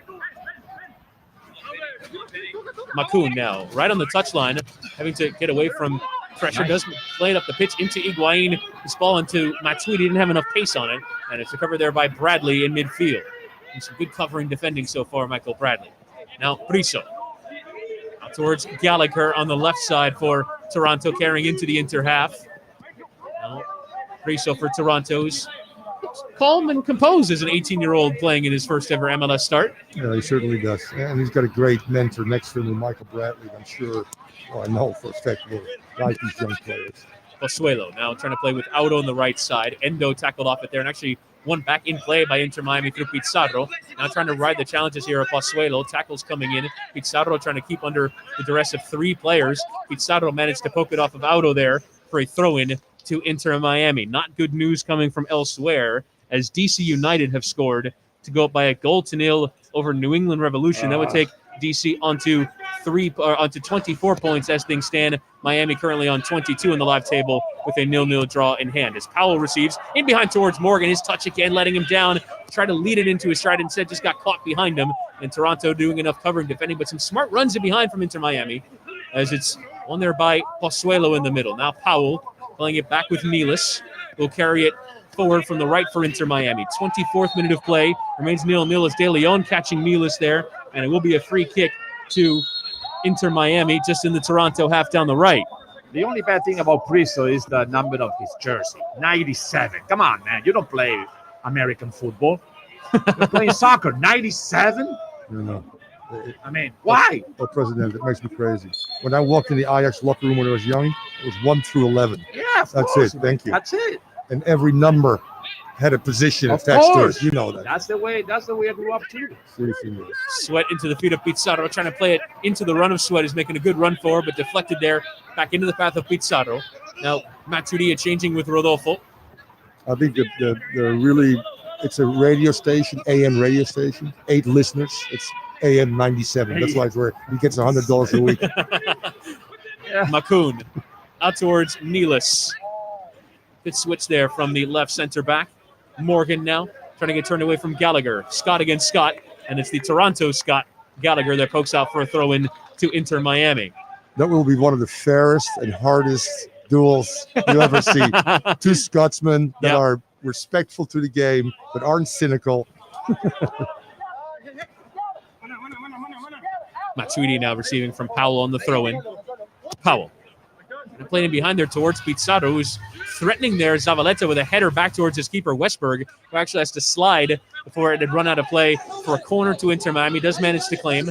And now Zavaleta playing out with Auto. Matuidi trying to close down Bradley. Pressure coming there onto Endo. Poor touch there from Tsubasa Endo. Higuain trying to slide and win it back. Now Mavinga back to Westberg. Good pressure, quickly out by the way. towards Gallagher. Indeed, good high pressure from Inter Miami. De Leon now facing the pressure from Nealis. Nearly given away there by Priso. Instead, Gallagher finding De Leon. Nealis putting in the tackles. De Leon now carrying towards his own goal. De Leon trying to get turned away from the pressure. Poked out towards Gallagher and sets off of Nealis. And out for a throw-in to Toronto FC. But Miami really packing on the pressure high. Yes, Numbers sir. forward, committed to try and win the ball back. Yeah, we talked about it, Chris, in our pregame a little bit. You know, what is the mindset? And this is a good mindset. It's proactive, it's aggressive. It forces Toronto really in some discomfort, i.e. ball right here, and allows you now to win 50-50s. A loop ball from De Leon back towards his own back four. Zavaleta managed to win the header under some pressure from Higuain, and now Priso trying to carry and find the feet of Pozuelo. Now down the right here, Tsubasa Endo. Endo for Auto. Not only that, Higuain is, applauding and clapping about, the good pressure. So that's a better attitude.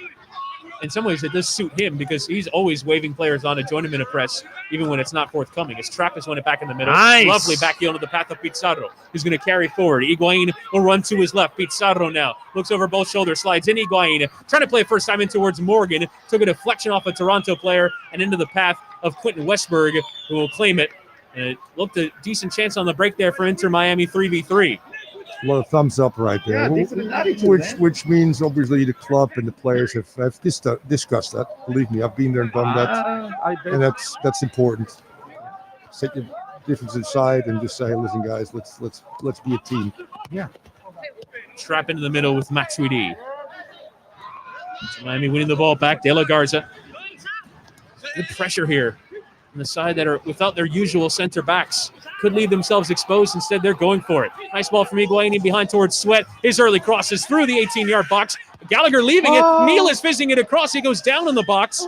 No one there on the back end of that service. It was poor defending there from Gallagher to let the ball run. And it was nearly pounced on there by Nealis. Bradley interchanging there with Tsubasa Endo on the right.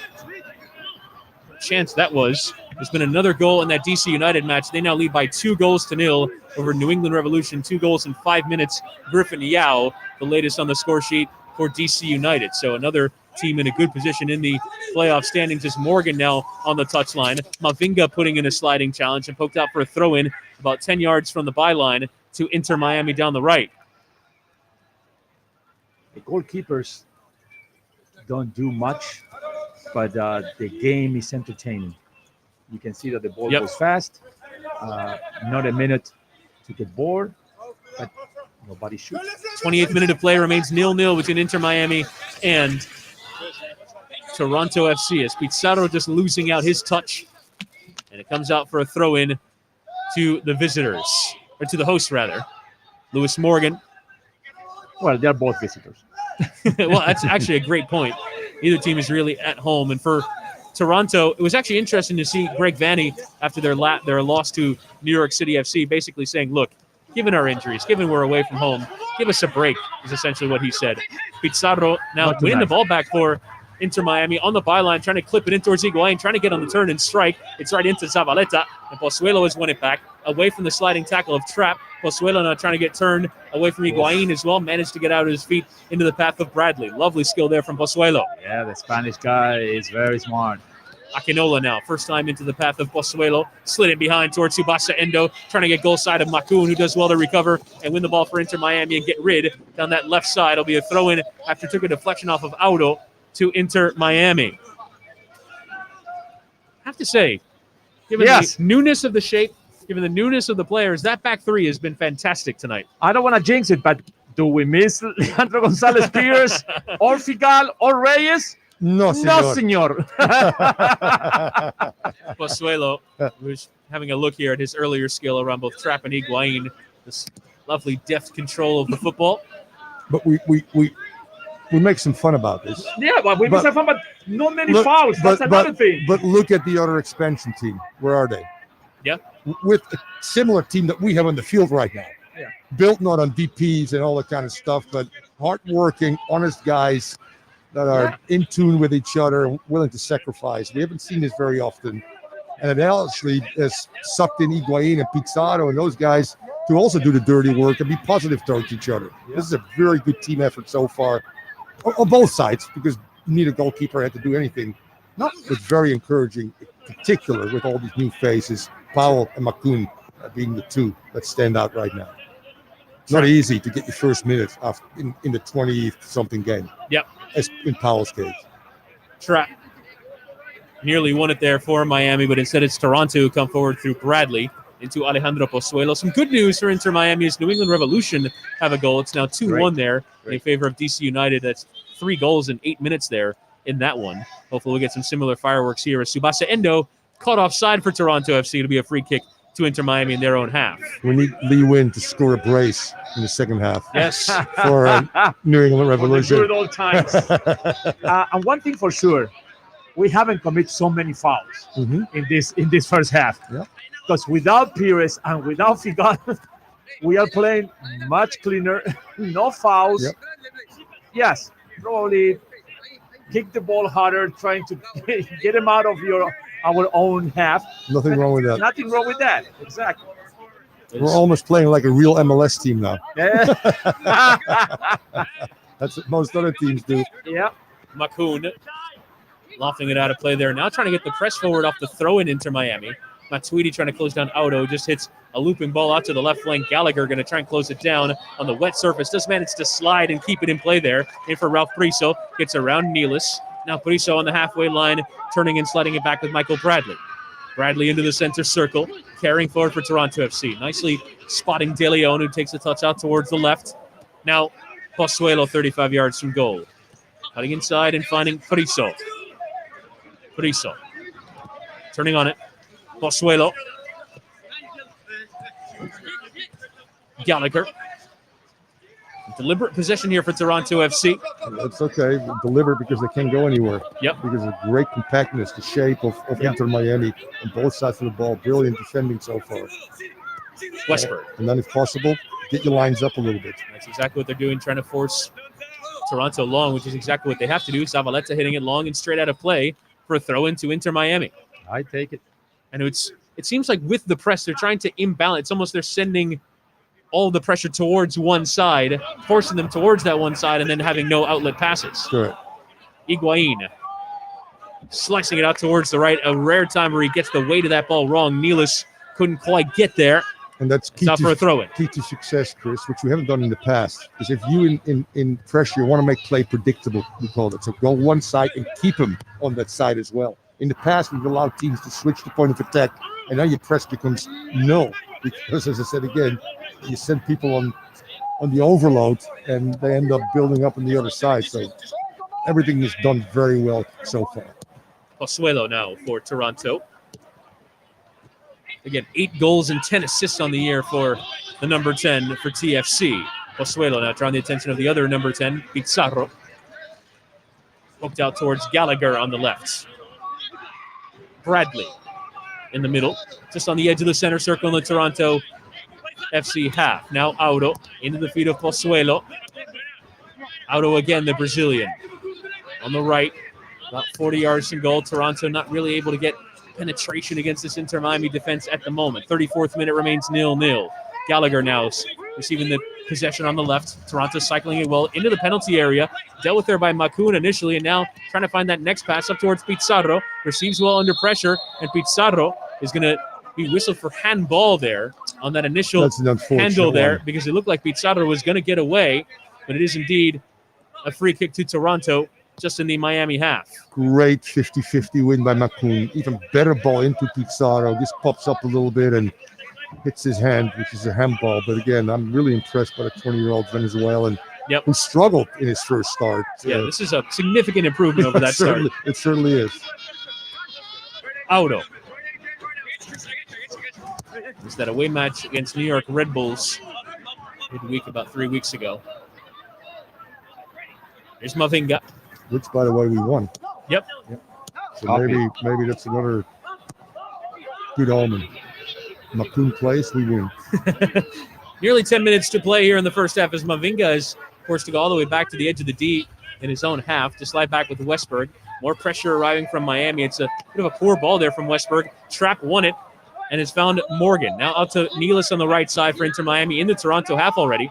Matuidi now riding the pressure there, Pozuelo, and out of his feet towards Sweat on the left. Sweat back with Matuidi, trying to get turned away from pressure from Endo.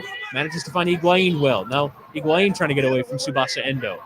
Into the middle with Will Trapp. Out of his feet finding Alvis Powell on the right.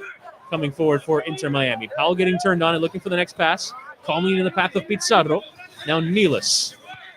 Trying to interchange here with Pizarro, who will cut inside. Find it back here with Will Trapp. Trapp now. Trying to loop it in towards Higuain, just a bit over his head. I think Higuain wanted out towards Sweat on the left rather than trying to receive himself, but he was in a pocket of space there, Higuain. Either way, it's rolled out for a goal kick and to Toronto FC. Sweat slipped when he was going for the ball. That's why maybe he changed his mind at the last minute. Prior to the last 2 games, Toronto FC on the season were 12 wins, 5 draws, and 2 losses. But it is a couple of defeats on the trot coming into this one for Toronto, including a 5-0 against the side that topped the East in a potential playoff matchup. A strong coming together between Nealis and Gallagher. The referees allowed play on there. We heard the contact there at pit side. It's kind of back-to-back almost. And a free kick, or rather a throw-in to Inter Miami through Nealis. Now Powell trying to loft it in towards Higuain. Zavaleta having to track the header and managed to find Gallagher on the left. Now under some pressure here from Morgan. Gallagher just getting rid, and it's gone out to touch for a throw-in to Inter Miami. Again, the pressure causing some problems. It works. In terms of possession in this half, Toronto have kept 66%. Hasn't really felt that way, though, when watching the game. No, it hasn't. And it becomes more and more a meaningless stat. 66 versus whatever. 0 shots versus 0. Yep. That at the end, chances created. Good step there from Sweat to win the ball in the middle off of Endo. Some claims from the Toronto technical area for a foul as Pizarro tried to play a first time out towards Morgan, given away there. And now De Leon trying to lead the break. Powell lost his footing. First time for Makinola in towards De Leon. Powell stinging it off of De Leon and out for a goal kick to Inter Miami. Good defending there from Alvis Powell. And that's what athleticism helps you with in this league. Elvis Power can recover. Makun He's fast. can recover. Exactly. Correct.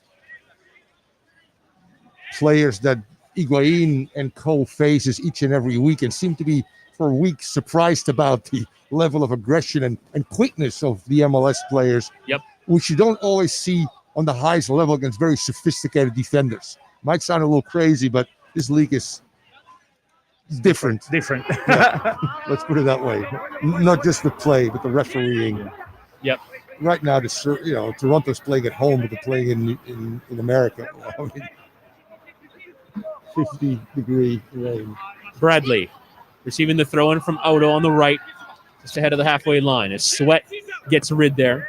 Up towards Pizarro. Zavaleta away for a throw-in to Inter Miami. The Bombonero, San Siro. Some good news from a game elsewhere. Coming in, Orlando City lead by a 0 over Montreal Impact. That's the one we need. Yeah. Montreal right now on 23 points coming into the day. They're at home at Red Bull Arena against Orlando. Now Powell coming forward for Miami. Out towards Nealis. Trapp making a run forward, but Nealis instead turning and leaving it back with Powell. First time into Blaise Matuidi. Tries to pick out Higuain, who's in behind here. Higuain has sent it sailing over the offside flag and gone up against him anyway. Higuain couldn't quite put it in the top corner. And it is a free kick to Toronto FC. But again, a good sequence there, you guys in deep positions are playing with their head up, and it's very obvious. And by the way, Zavaleta and Auto do a great job in stepping or holding the line, so to speak. Higuain goes just a little bit too early. Or you can say Matuidi could have released it a little bit, yes. It's gone out for a throw-in down the right after a deflection off an Inter Miami player deep in the Toronto half. Pozuelo having a conversation with Matchday referee Rosendo Mendoza. Rosendo Mendoza. It's like a soap opera from Mexico. Absolutely does sound like a soap opera character name. I'm the villain. Rosendo Mendoza. He was the owner of the ranch until that young lady came in. She was blind and full of love. Westberg. Out towards Ben Sweat. He's won it back for Inter Miami. Now Higuain trying to get turned in the middle. Poked it off of Briso and now trapped in the middle for Inter Miami. Slid out towards Nealis. Nealis now carrying forward about 35 yards from goal. Slid back with Trapp. Passes into the path of Morgan. Flicks it out to the right with Nealis. It's a switch out towards the left. Makun coming forward. Will receive in some space. Finding Sweat on the left. Matuidi coming over to provide a passing option. Instead, it's back to Makun. Now Matuidi around the corner in towards Pizarro. Good ball into Rodolfo Pizarro. Now feinting both directions as he is wont to do. Trying to pass it back. Comes off of Subaso Endo for a throw into Inter Miami. Smart play. A little less than 5 minutes to play in the first half. As Higuain flicks out towards Pizarro. Pizarro now trying to charge forward in towards Higuain. Just came off of Morgan's first time strike. Takes a deflection off Zavaleta. Now Higuain trying to take advantage. Gallagher just in the way to put off Gonzalo Higuain. I think Morgan probably could have done well to slide in Higuain in that opportunity. Instead tried to strike, which took a deflection. Now De La Garza in his own half. Slid towards Alvis Powell. And that's what we were talking Nice about. ball The to break. defenders are fast. Ball to break lines there towards Pizarro. Now Nealis. Running here at Gallagher, trying to poke it around him and get there the other side. Gallagher was fouled there in the judgment of referee Mendoza as Nealis trying to get around Gallagher. And it will be a free kick in the Toronto FC box to TFC. I don't mind Nealis finally in that final third expressing himself a little bit. He normally plays very cautious, plays just Morgan in. It's 5 or 10 yard balls. Let's run at people. That's called against him a little bit, but that's proactive and will put Gallagher the next time under some more duress. Now Nealis again trying to put pressure on Gallagher. Down the line for Nick De Leon. Powell trying to cause him a problem. Briso, good ball towards the middle, but a sliding challenge in from Makun to poke it off him. It's come all the way out to Gallagher on the left. Morgan doing well to win it off of Gallagher and now bursting forward here, the Scot. He's got the beating of Gallagher for pace into the penalty area. Morgan on the byline, trying to settle his touches, low cross, takes a deflection on Mavinga. Now Morgan getting turned across the 6 yard box. Westberg away towards Matuidi, who scored for Inter Miami. placing it in the bottom left-hand corner, and Blaise Matuidi, the World Cup winner, opens his Inter Miami account, and away from home, 3 minutes before the break, Inter Miami lead by a goal to nil. Le golazo! Le golazo from Matuidi. What a play by Captain Morgan the second time. He made 2 crosses. The first one was stopped. The second one was clean. Matuidi was coming open, and he sent it to the back of the net. Le Goulet from the French. What a nice goal! And well deserved, by the way. Although more possession for Toronto, the better half chances have occurred for Inter Miami. Again, on the left side, where I think Gallagher actually is physically not as dominant as I thought. So Morgan and Niels have really tested him. Morgan gets 2 bites of the apple to get a ball across. Westberg gets a piece of it, and Matuidi comes from deep. And I'm telling you, that's not an easy ball to hit first time on target, away from the goalkeeper, and 1-0. Matuidi opens his account. Toronto now back in play. And it was a difficult shot as well for Matuidi. He did open up for him. He had to bend it around a defender in the way, perfectly shaped into the bottom left-hand corner. It's Akinola now forward for Toronto. So he's hardly had a sniff of it as it comes to Gallagher on the left. Now, Ralph Friso in the middle. Sit into the path of Michael Bradley. With his head up looking for that next pass. It's looped out to the left with Gallagher. Gallagher running at Nealis. Now in behind towards Nick De Leon. Gallagher's early cross. Takes a deflection and easily there for John McCarthy. Gonzalo Higuain telling him to slow down. And now he'll figure out what his next move is, the Inter Miami keeper. He's hardly had any work to do. Higuain is like an orchestra director. He calls every single musician to do exactly the right thing. Toronto winning the long ball from the McCarthy clearance. Now Pozuelo turning and playing it back with Zavaleta. Curious to see if Inter Miami can maintain the pressure that allowed them to get this lead. Yeah, not right now. You got what left to have. Right, exactly. You go to the break, but the second half, Chris, I agree with you. Maintain the same. Do not change anything. And let Toronto all of a sudden get momentum and a good feel and get balls into the box. You're right. Now you hang on, get into halftime 1-0. No. But you can't defend for 45 minutes against any team for the matter, in particular a good team like TO. And let's don't do the same thing we did against Dallas, that we went to get the pressure in our half. We have to keep the pressure in their half in the second half. Gallagher into the feet of Friso. Now back for Mavinga, and there is the halftime whistle. We will not have first half stoppage time as Inter Miami lead just before the break. Blaise Matuidi with the breakthrough, and again, for a second straight away match, Inter Miami lead at halftime. This time it's against Toronto FC, and this time it's the World Cup winner with his first goal for Inter Miami, Blaise Matuidi, finishing the chance started by Lewis Morgan down the right-hand side. And your score at halftime is Toronto FC 0, Inter Miami 1. We come back, Orlando Alzagari, Alex Dano, and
What's up, everybody, and welcome to the Inter Miami Halftime Show. I am Jay Kington, alongside, as always, my compadre for life, Mr. Alex Papa George. We are from the Inter Miami podcast, and we are happy to bring you some halftime updates.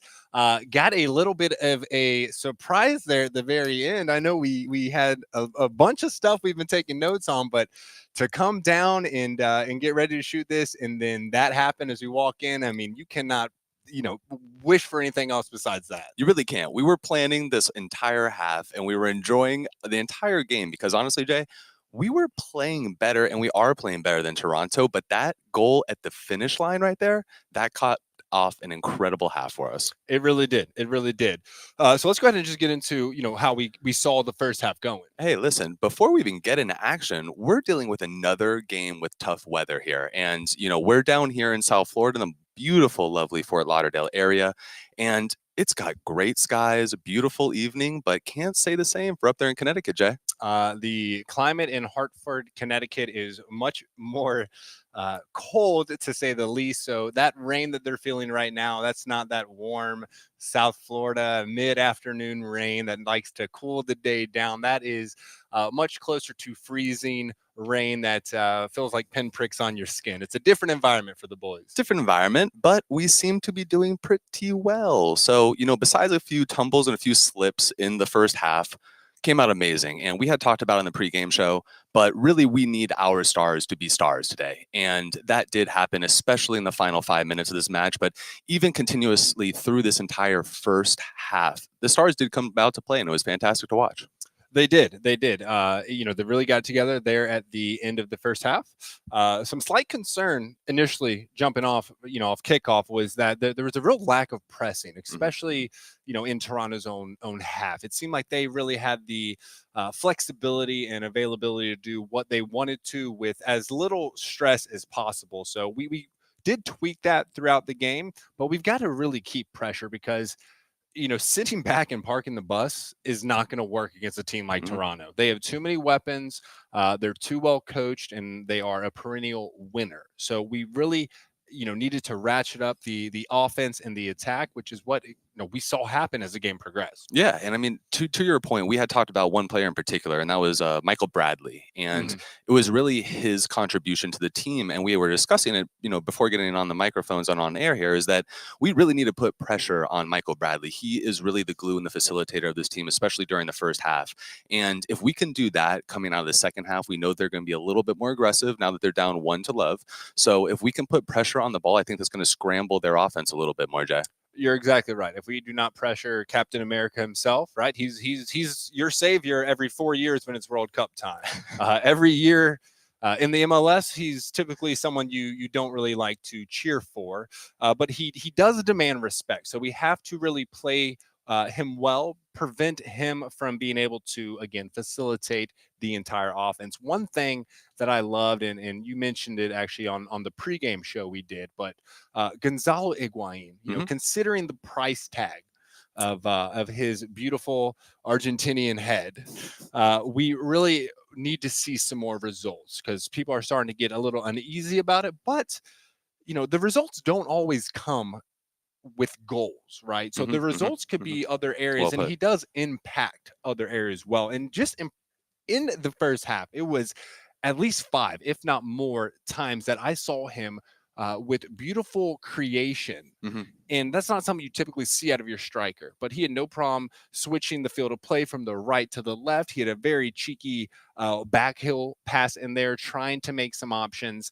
It seems that he's really now starting to settle in with the team and be able to provide in more areas than just a goal tally. To your point, absolutely. I think that's very, very well put. And, you don't need to have a goal in the game, to have an impact in the game. And Higuain is playing great. One of the best matches in the first half that I have seen him play this entire season, which is saying something.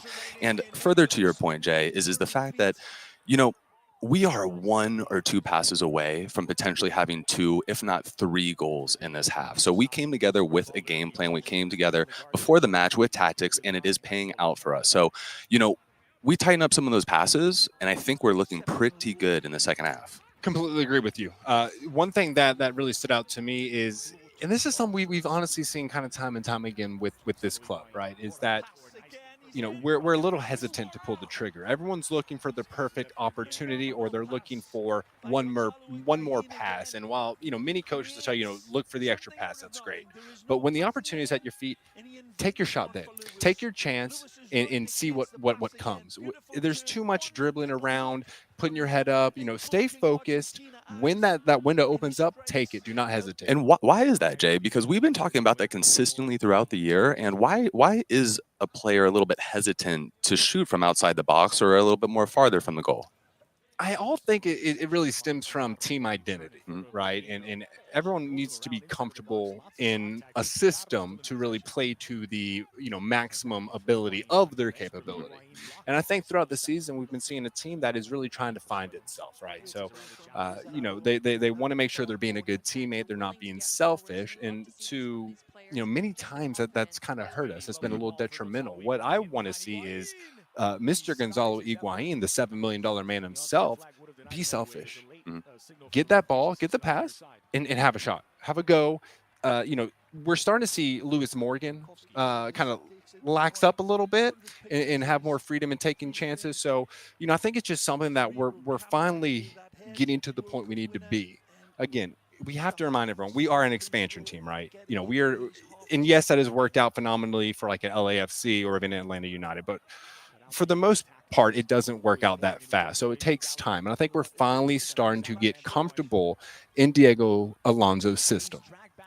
I think you're absolutely right. And, as we were talking mostly thus far about the attack, we want to kind of pivot and look at more of our back line, because the back line was the topic of discussion before this match has occurred. We were down 3 of our starters. Even, looking at someone like Nico Fagal, who has second most minutes on our club this entire season behind Lewis Morgan. Those are big shoes to fill. So, there were 3 individuals who stepped in for these roles and these positions that, have obviously a vacancy in them. How did you think the back line played thus far this half? Well, I think that our, for lack of a better term, ad hoc back line performed extremely well. This was Nico Fagal's first game that he was not a starter. So obviously, that's an unknown territory that we're venturing into. But I'll tell you what,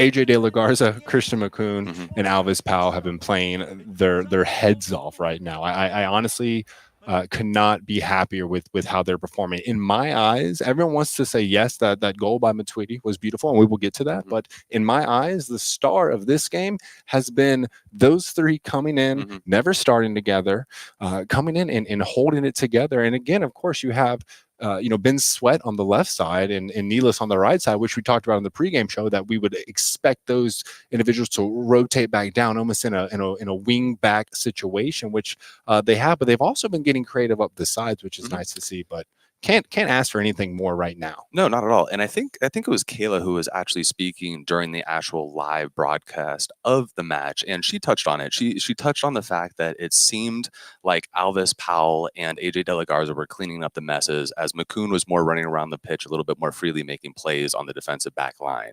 And I look forward to potentially seeing more of that in the second half. And I think that's how we absolutely have to play to lock down this win for our club. Certainly. Kaylin's assessment was spot on. I mean, she's good at her job. She's here for a reason, right? She is. One of the most impressive missed opportunities to me was Alvis Powell had this beautiful through ball right up the middle of the field to our boy, the postman, Lewis Morgan, who we had the privilege of interviewing, which is coming out this week. And we saw a rare moment of lapse for Lewis where it actually kind of clipped his back heel and he didn't really get full possession.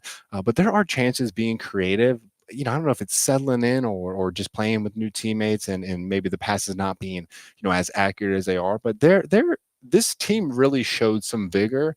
And I feel like for a good portion of the game, we were keeping Toronto in their own half.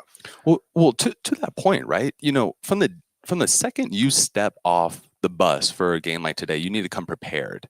And the Toronto FC is a club that right now is battling for the Supporters' Shield. So with Philadelphia losing earlier today, Toronto actually fills up a potential spot to jump actually in parallel of Philadelphia with a win tonight. So what I've loved about our team is not just the way that we've came off the bus from, the get-go of this match, but also our body language. Our body language has been very, very well today. So, we're not getting on our teammates, we're not getting down on ourselves, we're not yelling at the referees, and I think that that's actually paid dividends to how well we're playing right now on the pitch. I agree, and we cannot express how crucial that goal from Blaise Matuidi was in the 42nd minute, because as we were watching this first half, we were getting updates from around the league, and one of the things we were talking about is that we need to really keep our eyes on the competition around us, right? Because now we're all in a race vying for the last 2 playoff spots, right? And so Atlanta went up 2-0 on Cincinnati. We would much rather have Cincinnati beating Atlanta, and Montreal is down, which is good because they're just above us. But more importantly, DC United, who has really been coming together towards the end of the season, was up 2-0 against the New England Revs, and then the Revs caught back up. So it is very crucial now that we get these 3 points. We cannot really take 1 point with our competition. And, we're talking 4 teams vying for 2 spots, getting wins. Yeah, I mean, to your point, there's a lot of things happening in the league right now. And, we talk about Destiny Day, Decision Day, and that's right around the corner. We are in the last week of MLS football right now. So these games, these seconds, these minutes are incredibly important to the success and even the furthering of our season as it is. So, Jay, as we look at the table as it is, what are some points that you would think that we need to do kind of starting off the second half and kind of continue our success? We need to keep our defensive integrity. It's been absolutely impressive. If this elapses, we'll give up goals. Again, they've too many weapons. I mean, Alejandro Pozuelo is a legit contender in many rights for an MVP candidate spot. So we need to keep that up. I would really like to see the high press pick up. I want to pressure them more in their own half. Again, don't let them have the time to really make whatever decisions they want. Force the issue with them. And really, this is it. We've got this game, and then we've got Cincinnati. And we've got to play with reckless abandon. There's nothing to lose. Go out there, leave it all on the pitch. We're going to love you either way, but we want to see more chances taken. Again, don't hesitate. Keep the defense integrity and take your chances. Well, we obviously came into today's match with a game plan, and that game plan.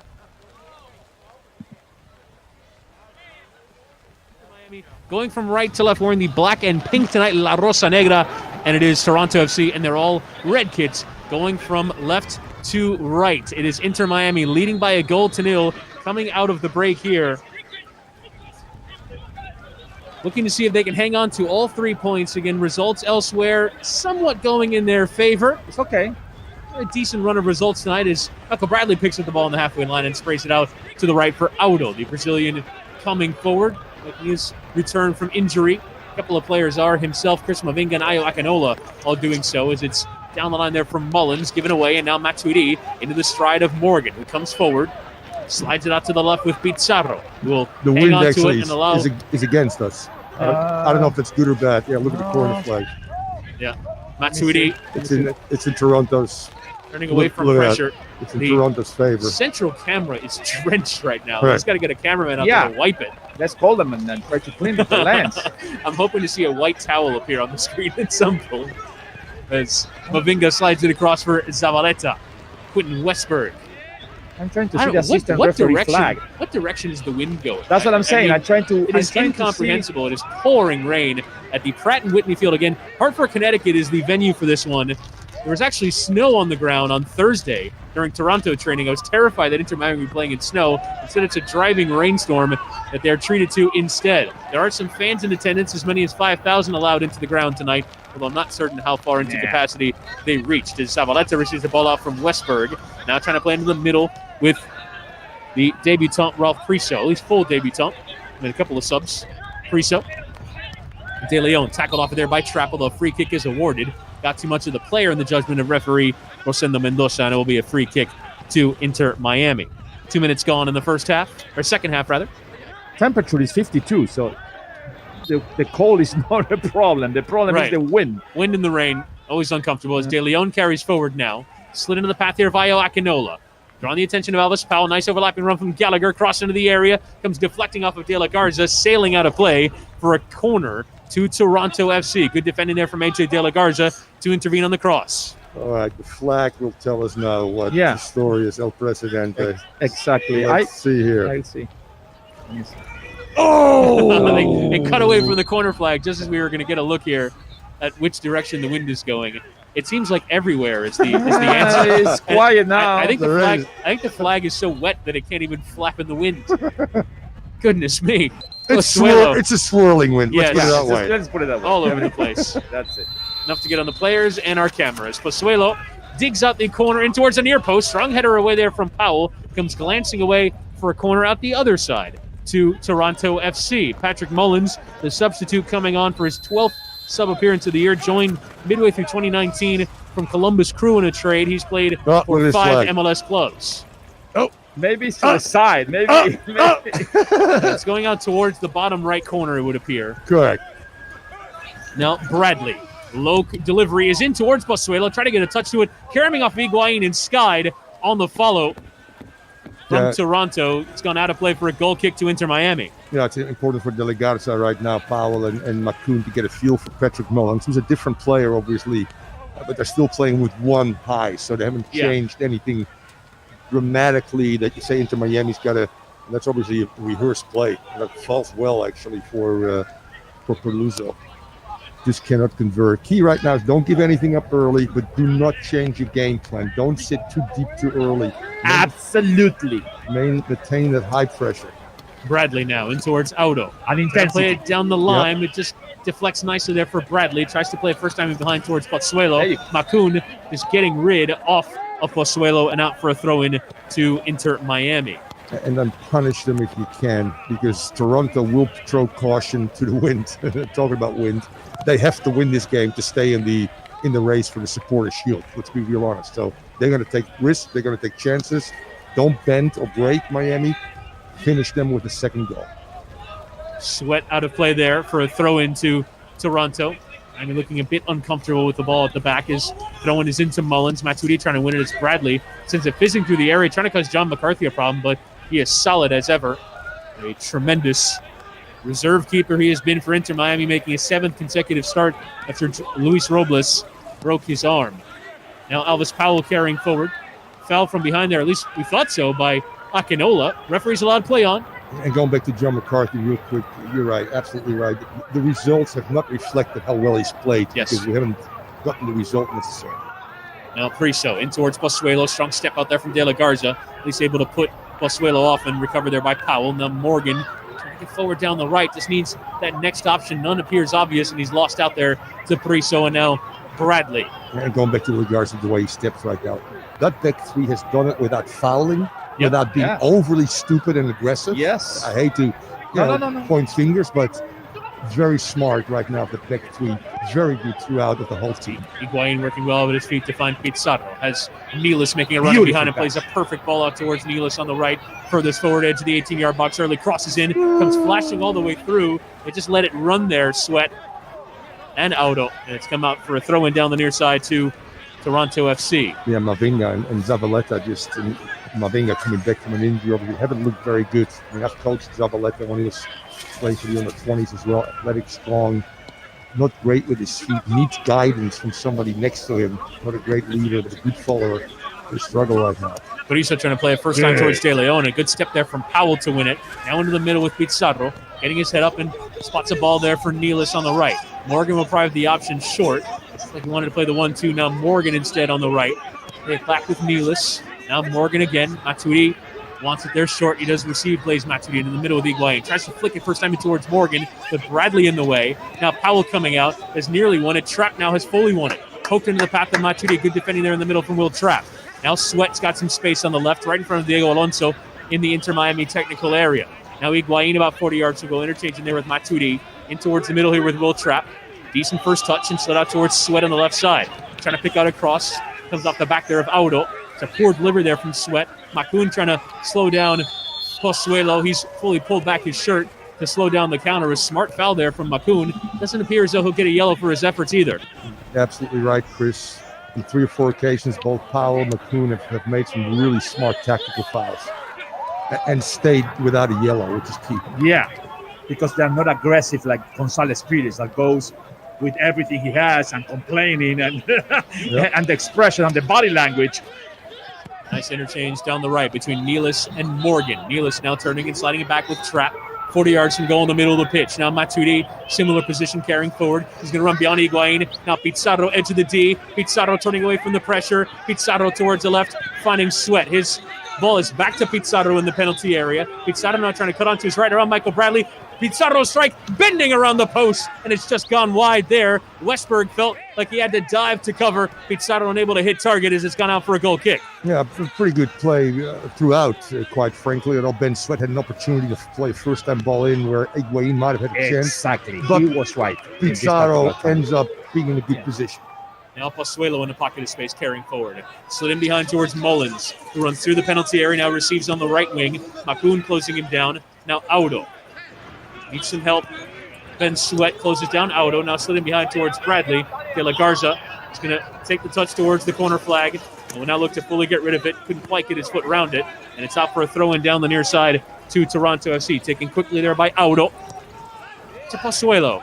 Now Audo got to get around Sweat there, but it's good defensive work from the left wing back, and now trying to find Pizarro with the outlet pass. Pizarro is lost out to Audo. Higuain coming back, puts good pressure there on Bradley to win it back for Inter Miami. Now Sweat into Matuidi. Matuidi for Trapp. Under some pressure, it's a back pass towards Macoun. Dangerous there. He just gets rid out towards the right, and Nealis just couldn't quite keep it in play there. But it's dangerous from Will Trapp passing into some pressure there, but Macoun just getting rid, no nonsense. And that's the word, no nonsense. That back five and Matuidi and Will Trapp throughout have been no nonsense. Key right now is no mistakes. Now Mavinga. If it means safety first, which is just get it out of danger, get our lines up a little bit, that's the way it has been. And again, Macoun has been absolutely brilliant in making the right decisions under pressure. And power. Yes. Now Gallagher into the middle with Ralph Priso. 18-year-old for Zavaleta. With a pair of changed center backs tonight. 6 changes in the Toronto side. First time loft into the area. Mullins into Akinola, takes off the chest, and he's finished into the bottom right-hand corner, getting the beating there of the Inter Miami back 3, and was clean in on McCarthy, who couldn't deny him. And Ayo Akinola, with his 9th goal of the campaign, has drawn Toronto level. And we just talked about how Powell has done so well through whatever is 60 minutes or less. Then an errant ball in by Mullins first time, which is hard to defend, quite frankly. That 1v1 there, Powell versus obviously a very powerful and strong Akinola, which we've seen before. Daryl DK being an example. And that's, to me, Chris, real quick, you and I talked about Carranza. That's the difference between Carranza and these players right there. The ability athletically just to do things which Pellegrini and Carranza cannot in his league. Ayo Akinola has gotten the equalizing goal for Toronto FC in the 55th minute of play. And now Miami will have to get back on once more. Morgan. Now into Trapp. Miami coming forward now through Dylan Nealis down the right. De Leon poking it off him, but Nealis will get there in ahead of the byline. Did Gallagher poke it off of Nealis? He did not. It'll be a corner. I think I agree with the Toronto player. It should be a goal kick, but Inter Miami benefiting with a set piece from the right-hand side. And you can argue, obviously, that Macoun got to be a little bit tighter maybe on Mullins, prevent that ball, but it's a first-time ball in by Mullins. A 50-50 ball, or really a 70-30 ball in favor of our back 3, and Powell just gets out-muscled. Now a corner from the right side for Lewis Morgan. His left-footed delivery into the near post. Nealis trying to win, and it came off of Priso last for a corner to Inter Miami once more. We did get some good news during that goal. New England Revolution have scored again. It's now 2-2 between New England and DC United. Russell Canals with an own goal has given New England that equalizer. So Inter Miami right in the pack of that playoff chase, even with the point as it stands. Atlanta United look like they're going to hang on to their 2-0 win over FC Cincinnati. Just 5 minutes to play at Mercedes-Benz. Now Morgan. Another left-footed delivery from the right into the near post. Nealis just trying to flick on, does get something on him. Macoun just trying to get anything. Pozuelo getting rid. Out towards De La Garza to the center circle. Just looping it out towards the left. Mavinga having to deal with it. Towards Pozuelo. Takes off the chest now. Closed down by Matuidi. Neal is trying to win it there off De Leon, but he just rides the challenge. And now Toronto looking to break. Nice back heel there from Mullins into Pozuelo. Strong challenge from Alvis Powell. Now Audo. In with Michael Bradley. Patrick Mullins now getting his head up, playing with De Leon edge of the D. Into the penalty area with Akinola. Good challenge to dispossess there from Trapp. And now Nealis will come forward. Slid out for Morgan. We'll race forward here. Inter Miami now pegged back. 58th minute, it's 1-1 between themselves and Toronto FC in Hartford. Matuidi, the touch to send himself on his way, carrying forward through the middle. Matuidi. Come on, right-footed Pipita. ball out towards Sweat. Now Gonzalo Higuain on the left side. Into Matuidi in the penalty area. Flick towards goal. And Mavinga in the way to slow down that opportunity. Like the idea from Matuidi, but an easy claim for Quentin Westberg, who comes off his line. Yeah, what Matuidi has done so well in the last few games, his ability now with and without the goal places. Should have played a given goal there with Higuain, without a doubt. Yes. Tony Gallagher. Lucy Higuain, don't get frustrated. Playing with Get Bradley. mad. Get even. On the halfway line for Toronto FC. We'll go left to right in this second half. Pozuelo now in a pocket of space, coming forward, having a strike towards goal, and it's just gone wide. John McCarthy diving down to his right. Couldn't quite get to it, but it missed target. It's a decent effort from Alejandro Pozuelo. Yeah, when Michael Bradley has the opportunity to split lines, he knows how to do that. And talk about playing in between lines. That misses not by much. Although it seems like McCarthy hit that covered. But you don't want to give the potential MVP of this league that much time and space to turn 25 to 20 yards out. The ball was open up. Thank you. He was McCarthy right on target. trying to lob it out towards Sweat, but it's gone sailing out of play for a throw-in. Yeah, that to me is an indication there. McCarthy normally gets that over halfway line easily, which means, again, the wind plays a little bit in favor maybe of Toronto. Not much, but I even think that looping ball in the goal hanging in there a little bit in a weird way. Interesting, that Powell wasn't able to judge it as the normal fly of the ball would have.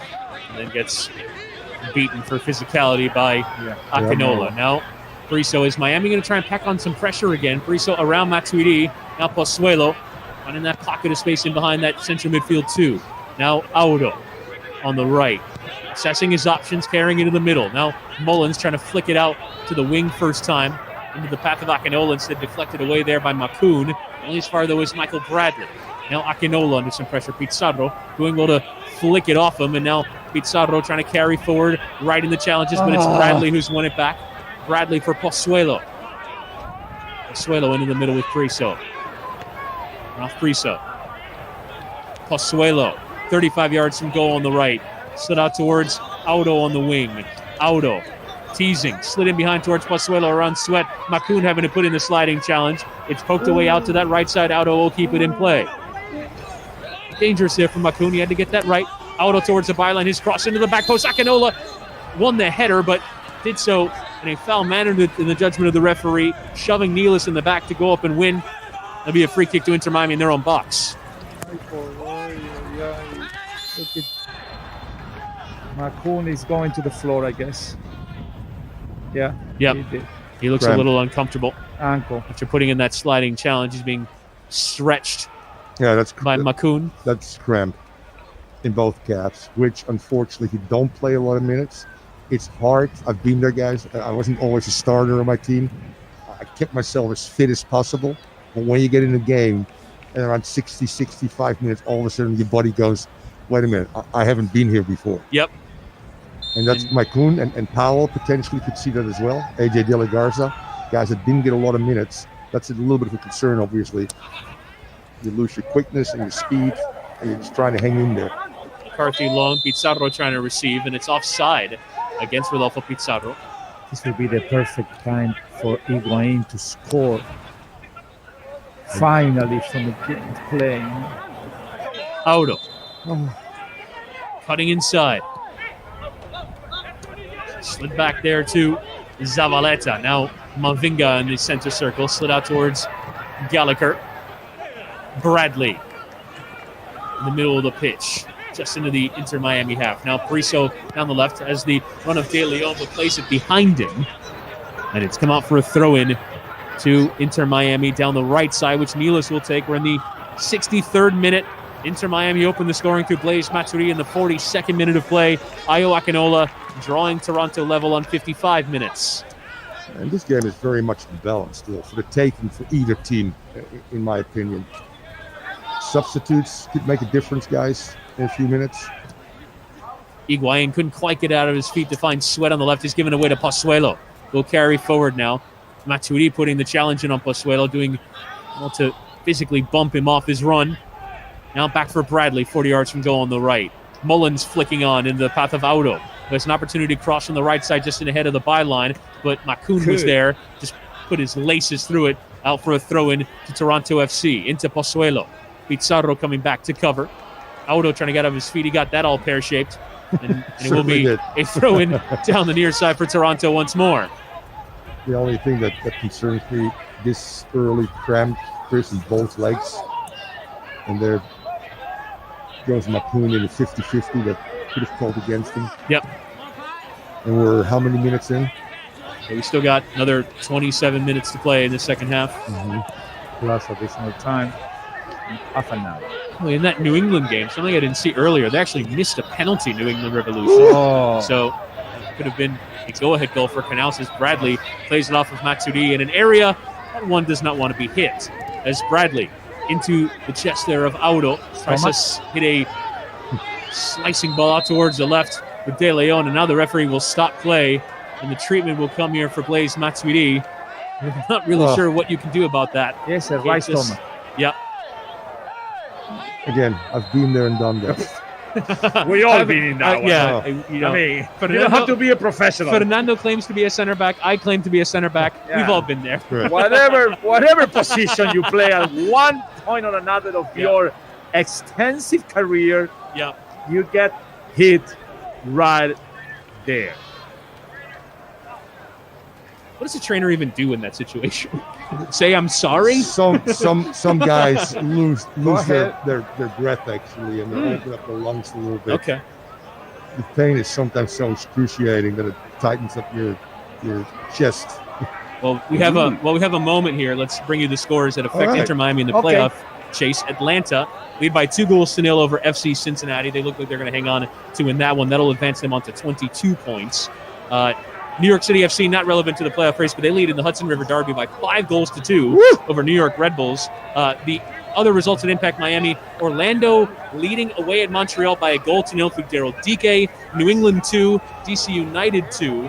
Emil Assad and Griffin Yao for DC. Adam Buxa and Russell Knaus for New England. So in the live table as things stand, Montreal in 9th on 23 points. Chicago, Atlanta, Inter Miami, and DC United all on 22. As things stand, with Chicago having the tiebreaker because they have a game less played. Everybody goes into last game 22 points. Who and all teams will win. Are we in or out? Who do we have to jump? It would come down to wins, I believe, and then goal difference. Well, actually, the first tiebreaker would be points per game. If Chicago, for example, if Chicago don't play, one of their last two games, points per game will come into play as well. So wins is the first, then goal difference, and then you're really into the weeds after that. So 6 points will get us in for sure? Yes. Or not necessarily? Well, not necessarily. Not necessarily. Right. Because Montreal and Chicago can be on top of it. Right. Pozuelo into Akinola now as we're back in play. Matuidi looks fit to continue. Now Nealis on the right, slid back for Alvis Powell, who will just get rid and boot out to the halfway line. Higuain actually going to knot it down into the path of Morgan. He just couldn't quite keep it in play. He's an hold-up play, though, from the center forward. Yeah, but with 6 points, I would be a little more happy tonight. Yeah. All right. But with 4, we need help. Yes. Correct. And with 3, 3-2, we need help. So all to play for. Yep. Wow. Although Chicago do have the extra game in hand right now. Decision day, baby. Spot. Decision day can come down to these supporter shield and playoff races. Love it. De Leon now out for Audo. Only Back for MLS. Priso. De Leon making the run in behind the former DC United. On the byline. came up with some big goals a year ago in the postseason, scored twice and had an assist in Toronto's run to the MLS Cup final. As Priso plays it into Mullins, starts to flick it on with the back of his neck. Now Gallagher coming forward, having a volleyed effort that's gone high and wide of John McCarthy's goal. He wasn't even troubled by it. It's up for a goal kick to Inter Miami. 68th minute of play. Toronto FC 1, Inter Miami 1. I still think that Gallagher is the weak link defensively, and I would like to see Morgan getting isolated 1v1 or creating 2v1 opportunities, which happened on the goal actually against Gallagher with Milas making some good runs, because depending on where Pozzulo plays, he doesn't defend. That's the player you can release to create a 2v1. McCarthy out to Sweat on the left, who tries to knot it in the middle towards Matuidi. Pizarro nearly won it there off of Priso, but instead it's Toronto's Auto playing in towards Akinola. Mullins now on the follow, trying to slice it out to the left. I think they're a foul or an offside against Toronto FC. It will be a free kick. We have news of a goal. No! The New England Revolution have scored again. Yes! They lead by 3-2 over DC United. Oh, that helps. Now Morgan trying to flick on there towards Mavinga. We get the goal scorer in a moment, but New England from 2-0 down now lead DC United by 3-2, as Powell has done well to win that 50-50 off of Mullins and slide it out towards Sweat. Goes outside of the boot into the path of Higuain. Now Higuain with back to goal. What's the Toronto latest? Preparing a sub through Richie Larea. What's the latest of Minnesota's COVID situation? Do you know? Well, they didn't play this weekend, and the hope is they had I believe a second player test positive, and I guess the hope would be that they have no more and they can go again in midweek. Yeah, there's more there. I know from inside sources. They get a lot of injuries too. They could not have fielded 11 players, by the way, in the last game. Really? Yeah. As Matuidi there has gone through, it will be a yellow card. Yeah, it goes back to the first half reckless tackle on the sidelines where he does slip a little bit. But once in a while, Matuidi, you got to just... and again, he slips again, I think. But his momentum, his aggression towards players is great. But sooner or later, you got to, as I said again, you got to slow down and not make contact, which he has done twice now, leaving his feet, which ends up with a yellow card. Cleared out Pozuelo in that tackle. Or change your shoes. That would be correct. Yep. And it is a yellow card to Blaise Matuidi, his third since arriving at the club. Already on 14 appearances. Amazing. Yeah, he's like one of those quiet players that still adds a lot to these teams, don't get me wrong. And it doesn't always show on the score sheet or whatever. But today it does. Yes. It's certainly right. Double change being prepared for Toronto as Richie Larea and Liam Fraser preparing to come on. As Mullins will slide it out for Pozuelo on the right. His right-footed cross comes off of Sweat. Now Makoun measuring his header. Came at him a bit low, so it's right into the path of Mullins. Now Pozuelo again trying the cross. Takes a deflection on the way through. And McCarthy will come off his line and claim there. Sharp work. Yeah, exactly. McCarthy now towards Powell. Advantage awarded as Akinola was harrying McCarthy as he was trying to get the roll out. As Powell turns and slides it back from McCarthy. 70 minutes gone, and it is Inter Miami who are level with Toronto FC. Now carrying forward through Pizarro. Out wide for Lewis Morgan. Morgan into the middle with Trapp. Trapp getting turned. And De La Garza in the middle for Makoun. In towards Matuidi, first time there with Higuain, lofted nicely into the path of Sweat. Sweat taken down on the left wing. Matuidi wants it short. Matuidi now trying to get the cross away. Comes caroming off of Priso and out for a corner to Inter Miami down the left side. That begs for a first-time volley by Matuidi. Takes a touch, allows the player to get close, gets closed down. He hits that first time, actually. He's got three players in the box in good positions, but good play. Higuain again, switching the point of attack, get Ben Sweat involved, and another set piece. It will be Morgan who will take the corner from the left side. Morgan swung in, lofted into that 6-yarder. Nealis trying to flick on. Came off a Toronto player. Now Auto trying to take control. A couple of looping touches and eventually out for a throw-in. Diego Alonso settling it in the technical area. And now before Miami can quickly get it back in play, it will be the double change we mentioned earlier for TFC. Richie Larea and Liam Fraser will enter. Larea player is being talked about as one of the best right backs in Major League Soccer. Priso will make way. Who, by the way, at 18 years old, for his first start, was pretty darn good. Yep. I'm very proud to say it was the academy director for Toronto FC a few years ago, where we found Osorio and players like this. Yeah. Eventually he's made it to the first team.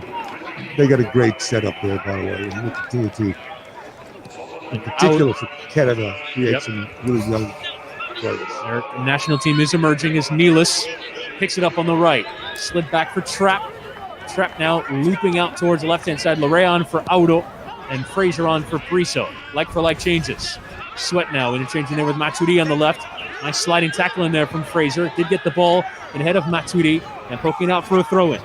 Yeah, that was a no-nonsense tackle. Yeah. Against Matuidi, and a good one, by the way. 73rd minute remains 1-1 between Inter Miami and Toronto FC. Now Sweat in towards Matuidi. Wanted to leave it there for Sweat, who just stopped running, and now Larea carrying forward. Larea for Pozuelo. Sweat putting in the sliding challenge. Pozuelo dinking it around him. Pozuelo now in some pressure from Higuain. He's won it back. Good backtracking there from Gonzalo Higuain, the captain, putting in a shift. Now Higuain with a touch there around Michael Bradley. Higuain now for Powell. His first touch forward and slid out towards Nealis. Bit of a loose ball. Nealis, though, having to control it and find Powell. Slid across from Macoun on the left-hand side. Christian Macoun, the Venezuelan, getting his head up and sliding it towards Pizarro. Sweat making a run in behind. Pizarro instead carrying it into the space. Pizarro for Matuidi. Now Sweat on the left. Matuidi providing the option. Now Sweat cutting inside. Trying to loop it towards Morgan, just over his head, and Mavinga lets it run back to Westberg, who will dive to his left and hang on to the ball. Yeah, that was begging for a second run maybe by Higuain to be made. The far post didn't happen. Mavinga does a good job, and Westberg doesn't gamble. It's a tough ball actually. And correct me if I'm wrong, but I don't see Higuain to being 1v1 at any point during these games. Pozuelo turned the early cross into the area towards Mullins, but far too close there to McCarthy, and claimed there by the Inter Miami keeper. Great question. It's a combination of, you're going to start with Higuain, but you're also going to start with the players around him. Do we need better passers? Do we need quicker thinkers? Does things slow down when Pizarro gets the ball? Even Ben Sweat, for that matter, takes 3 or 4 touches.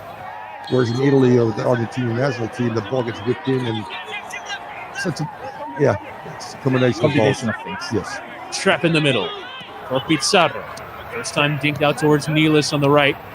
Now Trap. Trying to hit that switch out towards Sweat. It's a lovely ball to find Sweat into the 18-yard box. The run here at Larea. Ben Sweat in towards Morgan. Morgan now trying to get around the corner. Left there for Matuidi on the left side. Now Higuain draws the attention of Bradley. Trap in the middle. He has to go. It takes a deflection that will come kindly for Quentin Westberg. 75 minutes gone. Inter Miami looking for a late winner against Toronto FC. It's 1-1. Macoun. Very good sequence, by the way. Ball moves faster right there. Trap is lovely. Yeah. And it sounds simple, but simple ball and player movement kills teams. Powell trying to put the challenge in the back of Akinola. Did well to win the ball. Now Trap falling, just trying to get out of his feet. Does manage to find Nealis on the right side in his own half. Now Nealis trying to turn away from the pressure from De Leon. Nealis doesn't have any idea what to do next, and Fraser won it. It is quite fortunate that it's come deflecting towards McCarthy, who will roll it out for Sweat. He was confused. Great line, Chris. Yeah. No idea where he's going.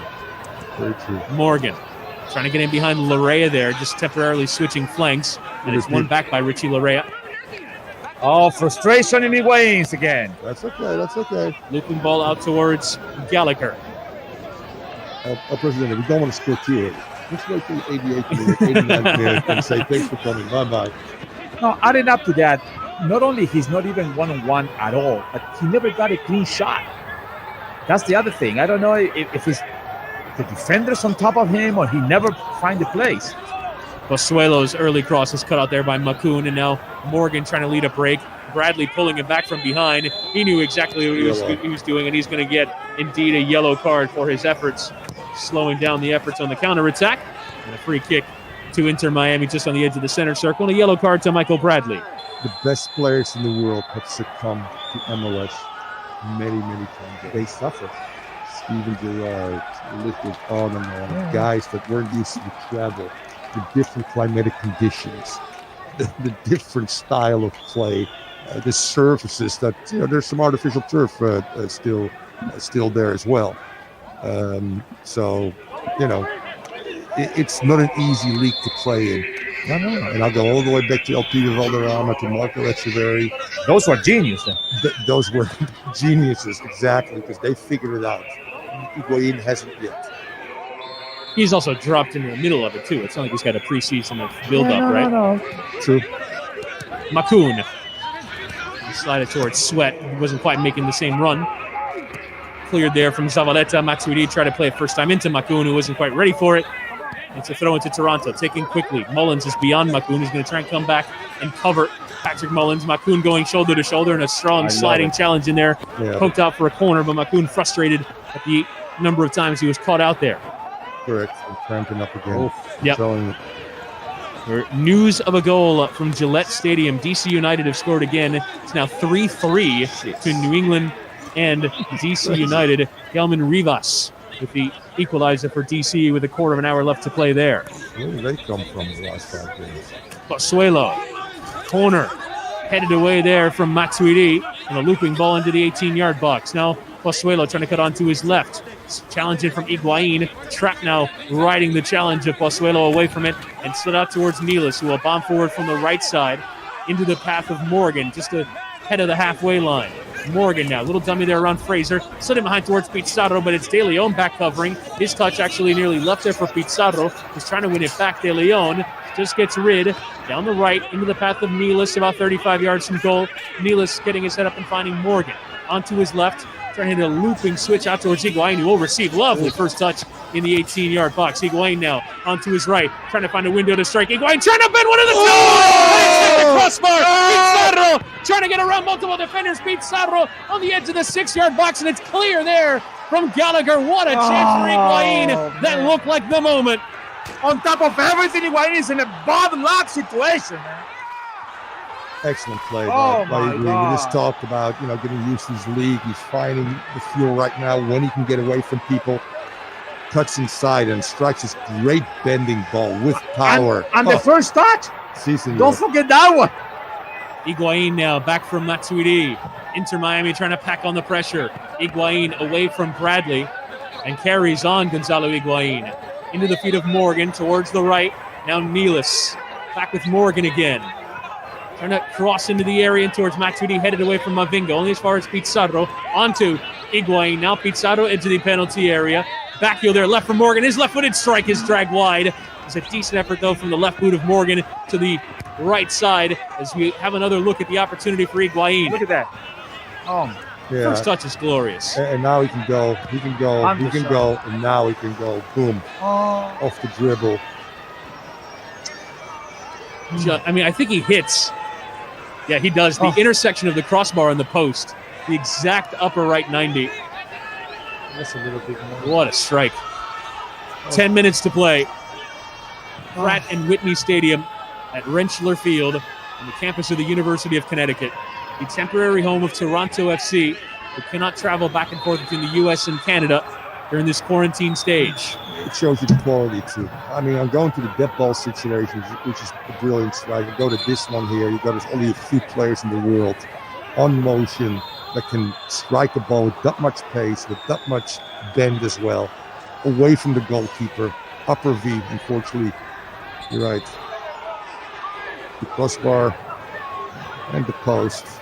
Another kid coming up for Toronto, right? He Yep. looks very young. Michael Bradley with a free kick about 40 yards from goal. Will take it short with Ayo Akinola. Inter Miami have yet to make a change, by the way. You were the builder of Inter Miami. I was the builder of Toronto FC for a few years. Cuidado, huh? Bradley in towards Mullins. First time flicked out towards Richie Larea. Draws the attention of Sweat. Now Larea towards the byline, around Sweat. Larea on the byline trying to get turned. Now with back to goal. Trying to find the next pass. Larea's gone over. Penalty! Ben Sweat caught Richie Larea in the box. Larea selling the contact. It's going to be a yellow card for Ben Sweat as well. And a penalty to come for Toronto FC.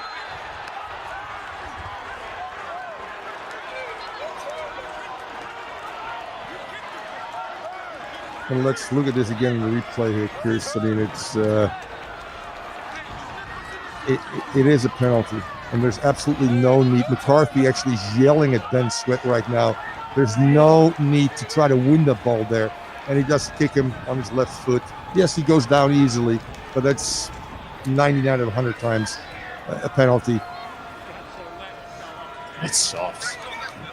Yeah, if you're a homer, you call that soft. And I know you. I don't know. I know you're not, Chris. I know, man. That's, I hope you just can't put yourself in the situation, right? I hope you. Well, that's one. Quite frankly, I was stunned that he didn't cross the ball first time. He allowed Ben Sweat to come back.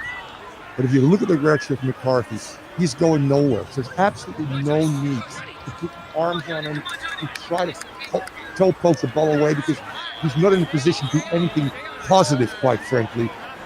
And Ben Sweat gets poked into so making some contact. And you know what? You, I, and Fernando will all go down, baby. And it will be Pozuelo. Go for his ninth goal of the season. Pozuelo against McCarthy. Pozuelo gets the cue. Pozuelo, bottom right-hand corner. McCarthy didn't move. And Toronto FC, from a goal down, now lead by 2-1 in the 84th minute of play. For the second time in a week, Miami going from a goal up to a goal down away from home. The penalty again.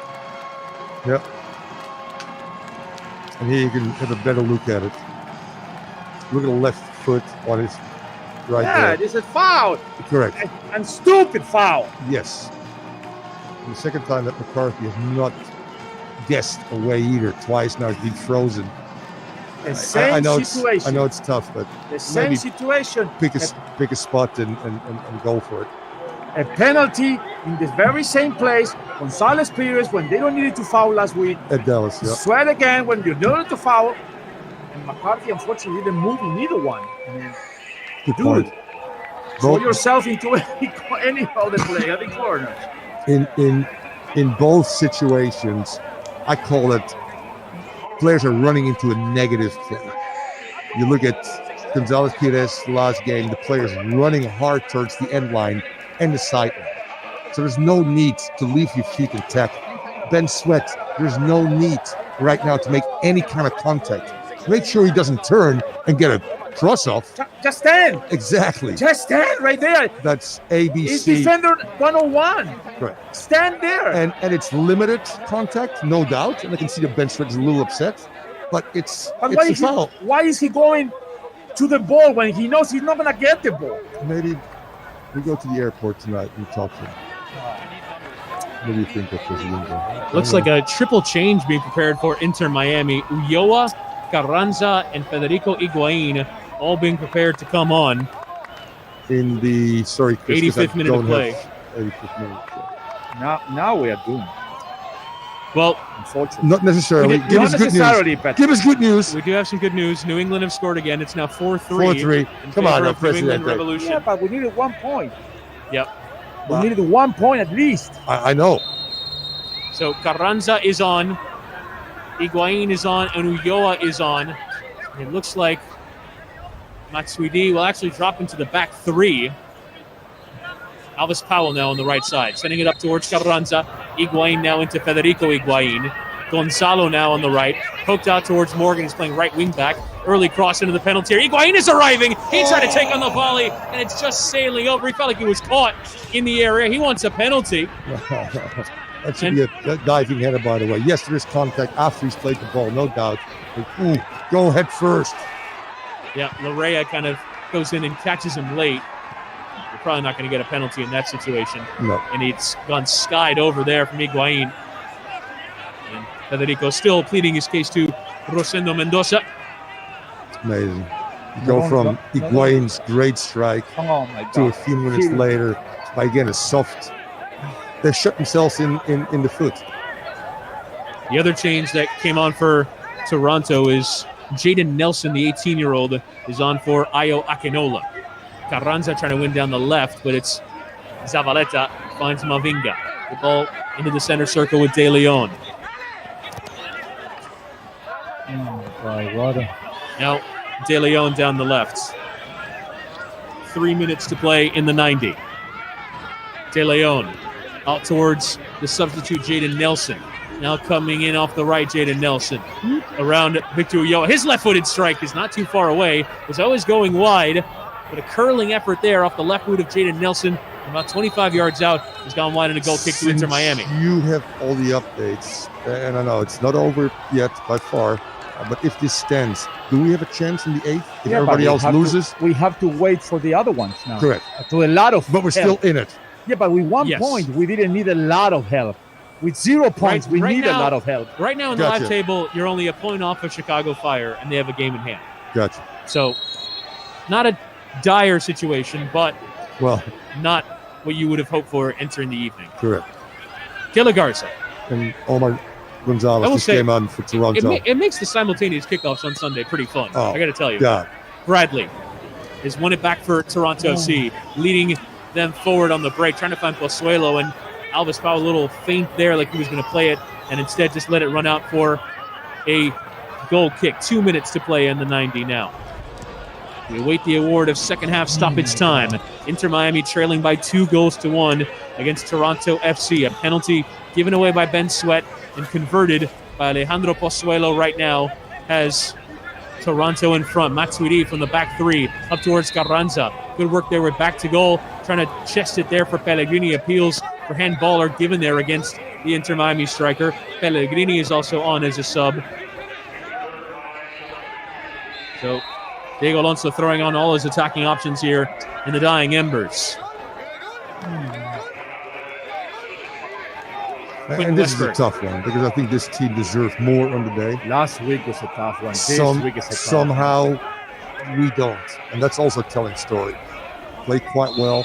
Some surprise. Free kick won there by Toronto. Patrick Mullins. Performances by Powell, Mapoon, De La Garza.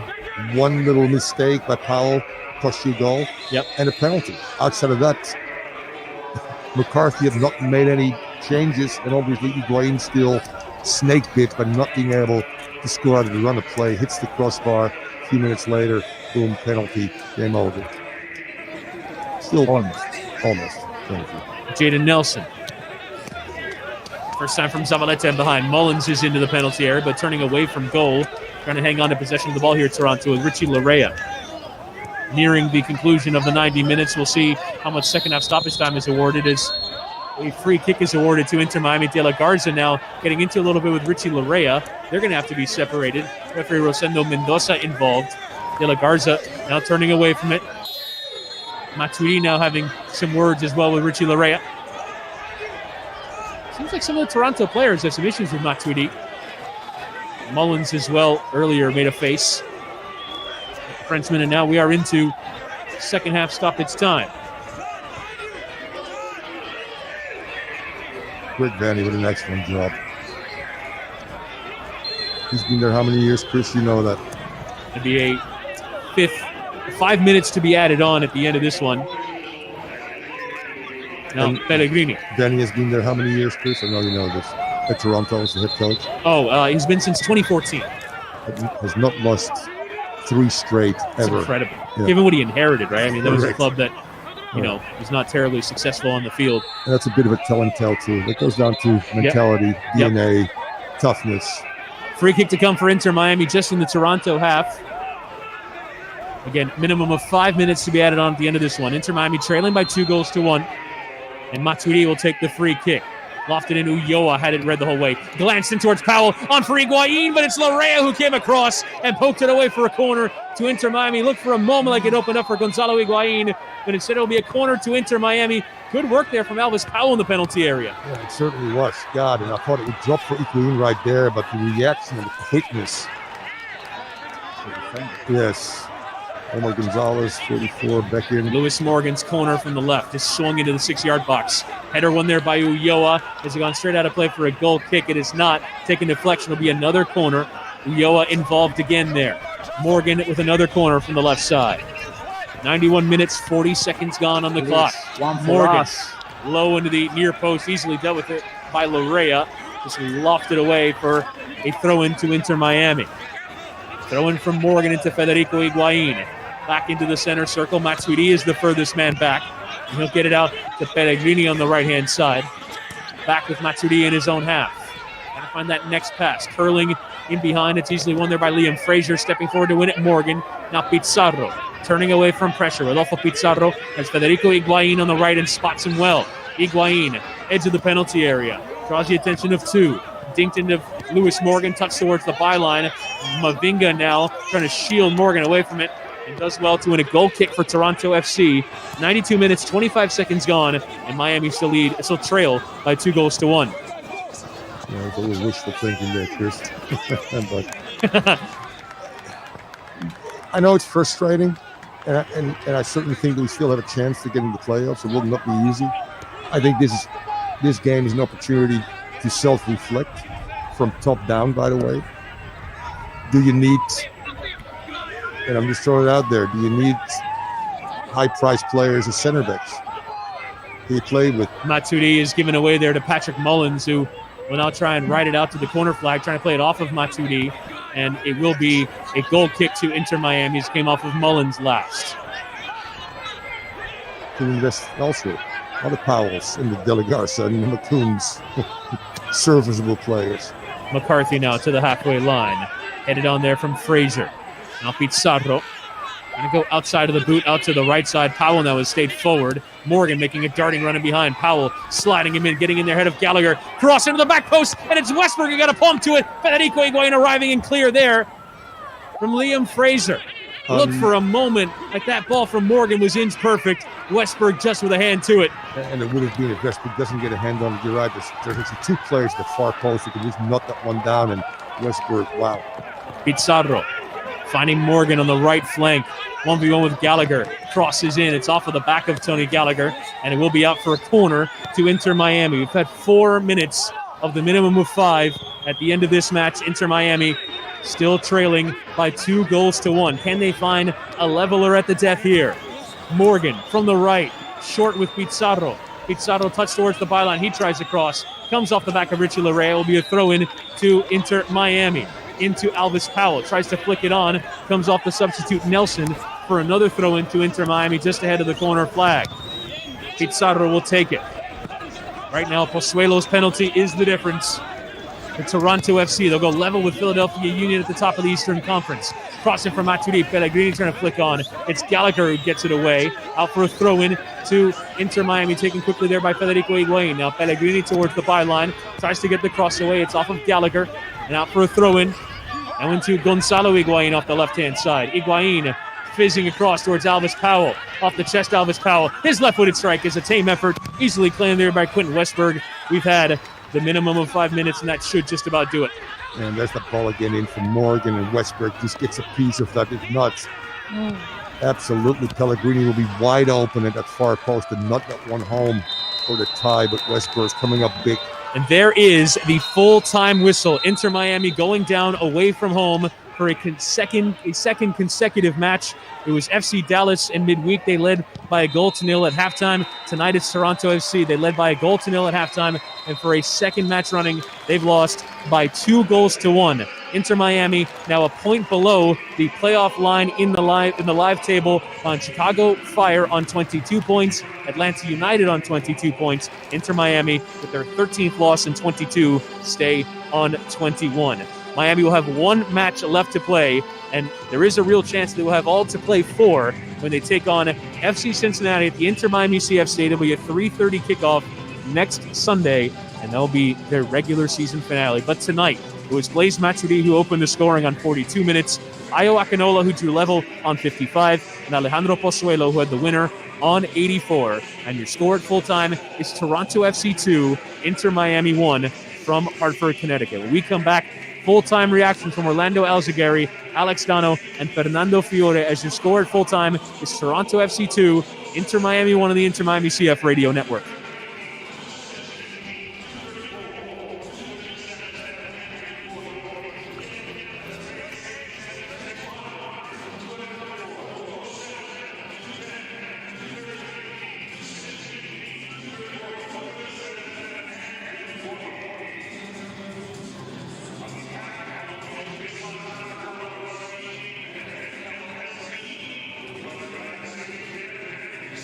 Toronto.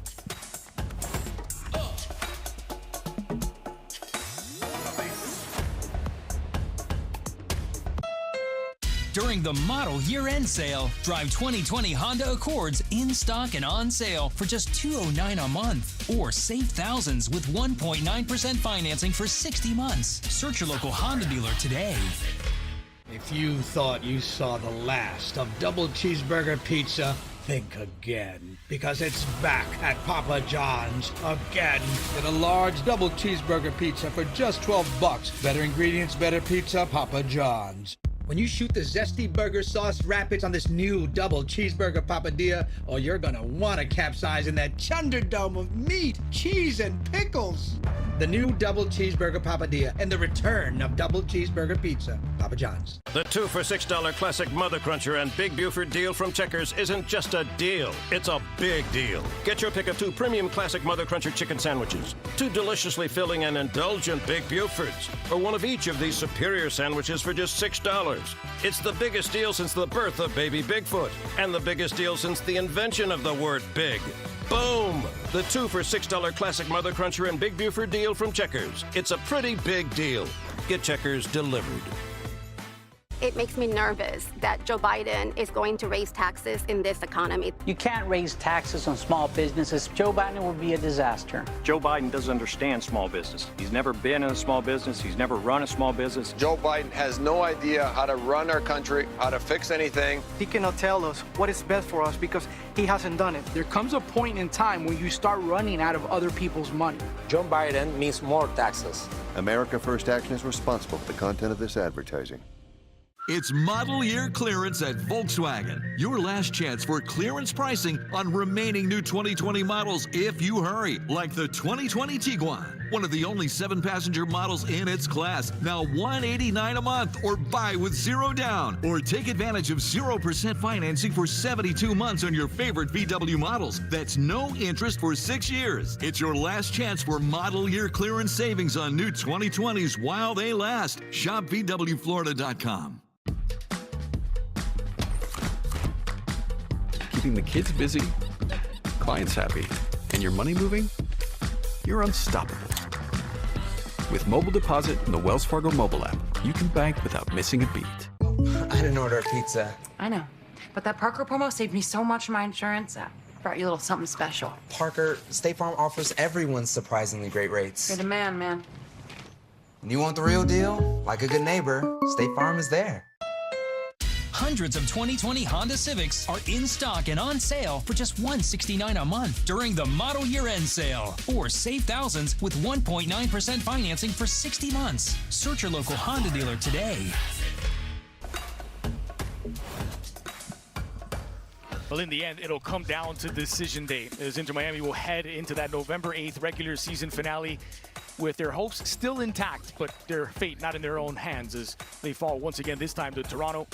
A third defeat in 4 games for Inter Miami, despite Blaise Matuidi's first MLS goal and despite an overall positive performance, if not a positive result for Inter Miami. Well, positive as always is Morgan, who sets up this goal not once but twice and keeps on, and a wonderful little jink to the left and then to the right. And as this one comes across off of Michael Bradley, it's intended for Pizarro, but again Morgan looks up, streaks in, holds, hesitates, gets a second bite, pulls it back beautifully there, tries to find Pizarro, comes off Michael, and then Matuidi blazes it home. But again, Toronto, with all the experience in the world, it was personified by the youngster here, Akinola, with wonderful strength and ability to finish. There weren't too many defensive mistakes. This was one as Powell is just out-muscled here by Akinola. Is it a push onto him? Nicely. Is it a push onto him? Shoulder to shoulder, in my view. Yep. Meanwhile, looking for the go-ahead goal here, Morgan swings it in. Look at this control by Gonzalo Higuain, and then denied by the top corner. Again, he had a good game all the way through the match. First half, he was setting up his teammates beautifully, and absolute Surat dot painted into that top corner, and unfortunately he cannot finish it off. It's a great ball by Morgan as always. Higuain sees his teammates and say, I see you lads, I don't need you. But the goalkeeper's big, white, skinny friend denies Gonzalo. And then came the crucial moment here. 85th minute, Lorea sprints into the area. Ben Sweat has him corralled, has him contained, but then kicks out with that left. Lorea hits the deck. The referee points to the spot, and it's Pozuelo, one of the most dangerous men in MLS, from 12 paces out. Lorea gets this ball and he takes Ben Sweat to the cleaners here, but Ben does brilliantly in covering, and then he's just got to hold him up, but he takes one gamble too far, and again, the class player here is Pozuelo, makes no mistake with this, and that's the winner. Well, Pozuelo's converted his last 7 penalties for Toronto, including all 5 this season, as he stays perfect. Now 9 goals, same as Akinola, and all 3 points to Toronto, who climb level on points. Are still chasing Philadelphia in that points per game for the best record in MLS, and of course in the Eastern Conference. They have already clinched, so have Columbus and Orlando, who would have home field advantage in the first round. New York City FC, the Revs, Nashville, and New York Red Bulls have all clinched their postseason berths as well. That still leaves those 2 spots open, and the rest of the East competing for them. Cincinnati fall once more. Inter Miami in 12th place at the moment, but trailing Chicago while still being alive for a postseason spot. It'll all come down to decision day, the final day of the season, and that is coming up Sunday, November 8th, as Inter Miami return to Fort Lauderdale, the Inter Miami CF Stadium, to host Cincinnati. And kickoff at 3:30 p.m. Eastern, live on My 33. It's really the only way this season could have ended, full of drama, just a week from today. We hope you'll join us at 3:30 on November 8th. The final score, one final time, is Toronto 2, Inter Miami 1. For Ray Hudson and Kaylin Kyle, I'm Andres Cordero. We'll see you on Sunday.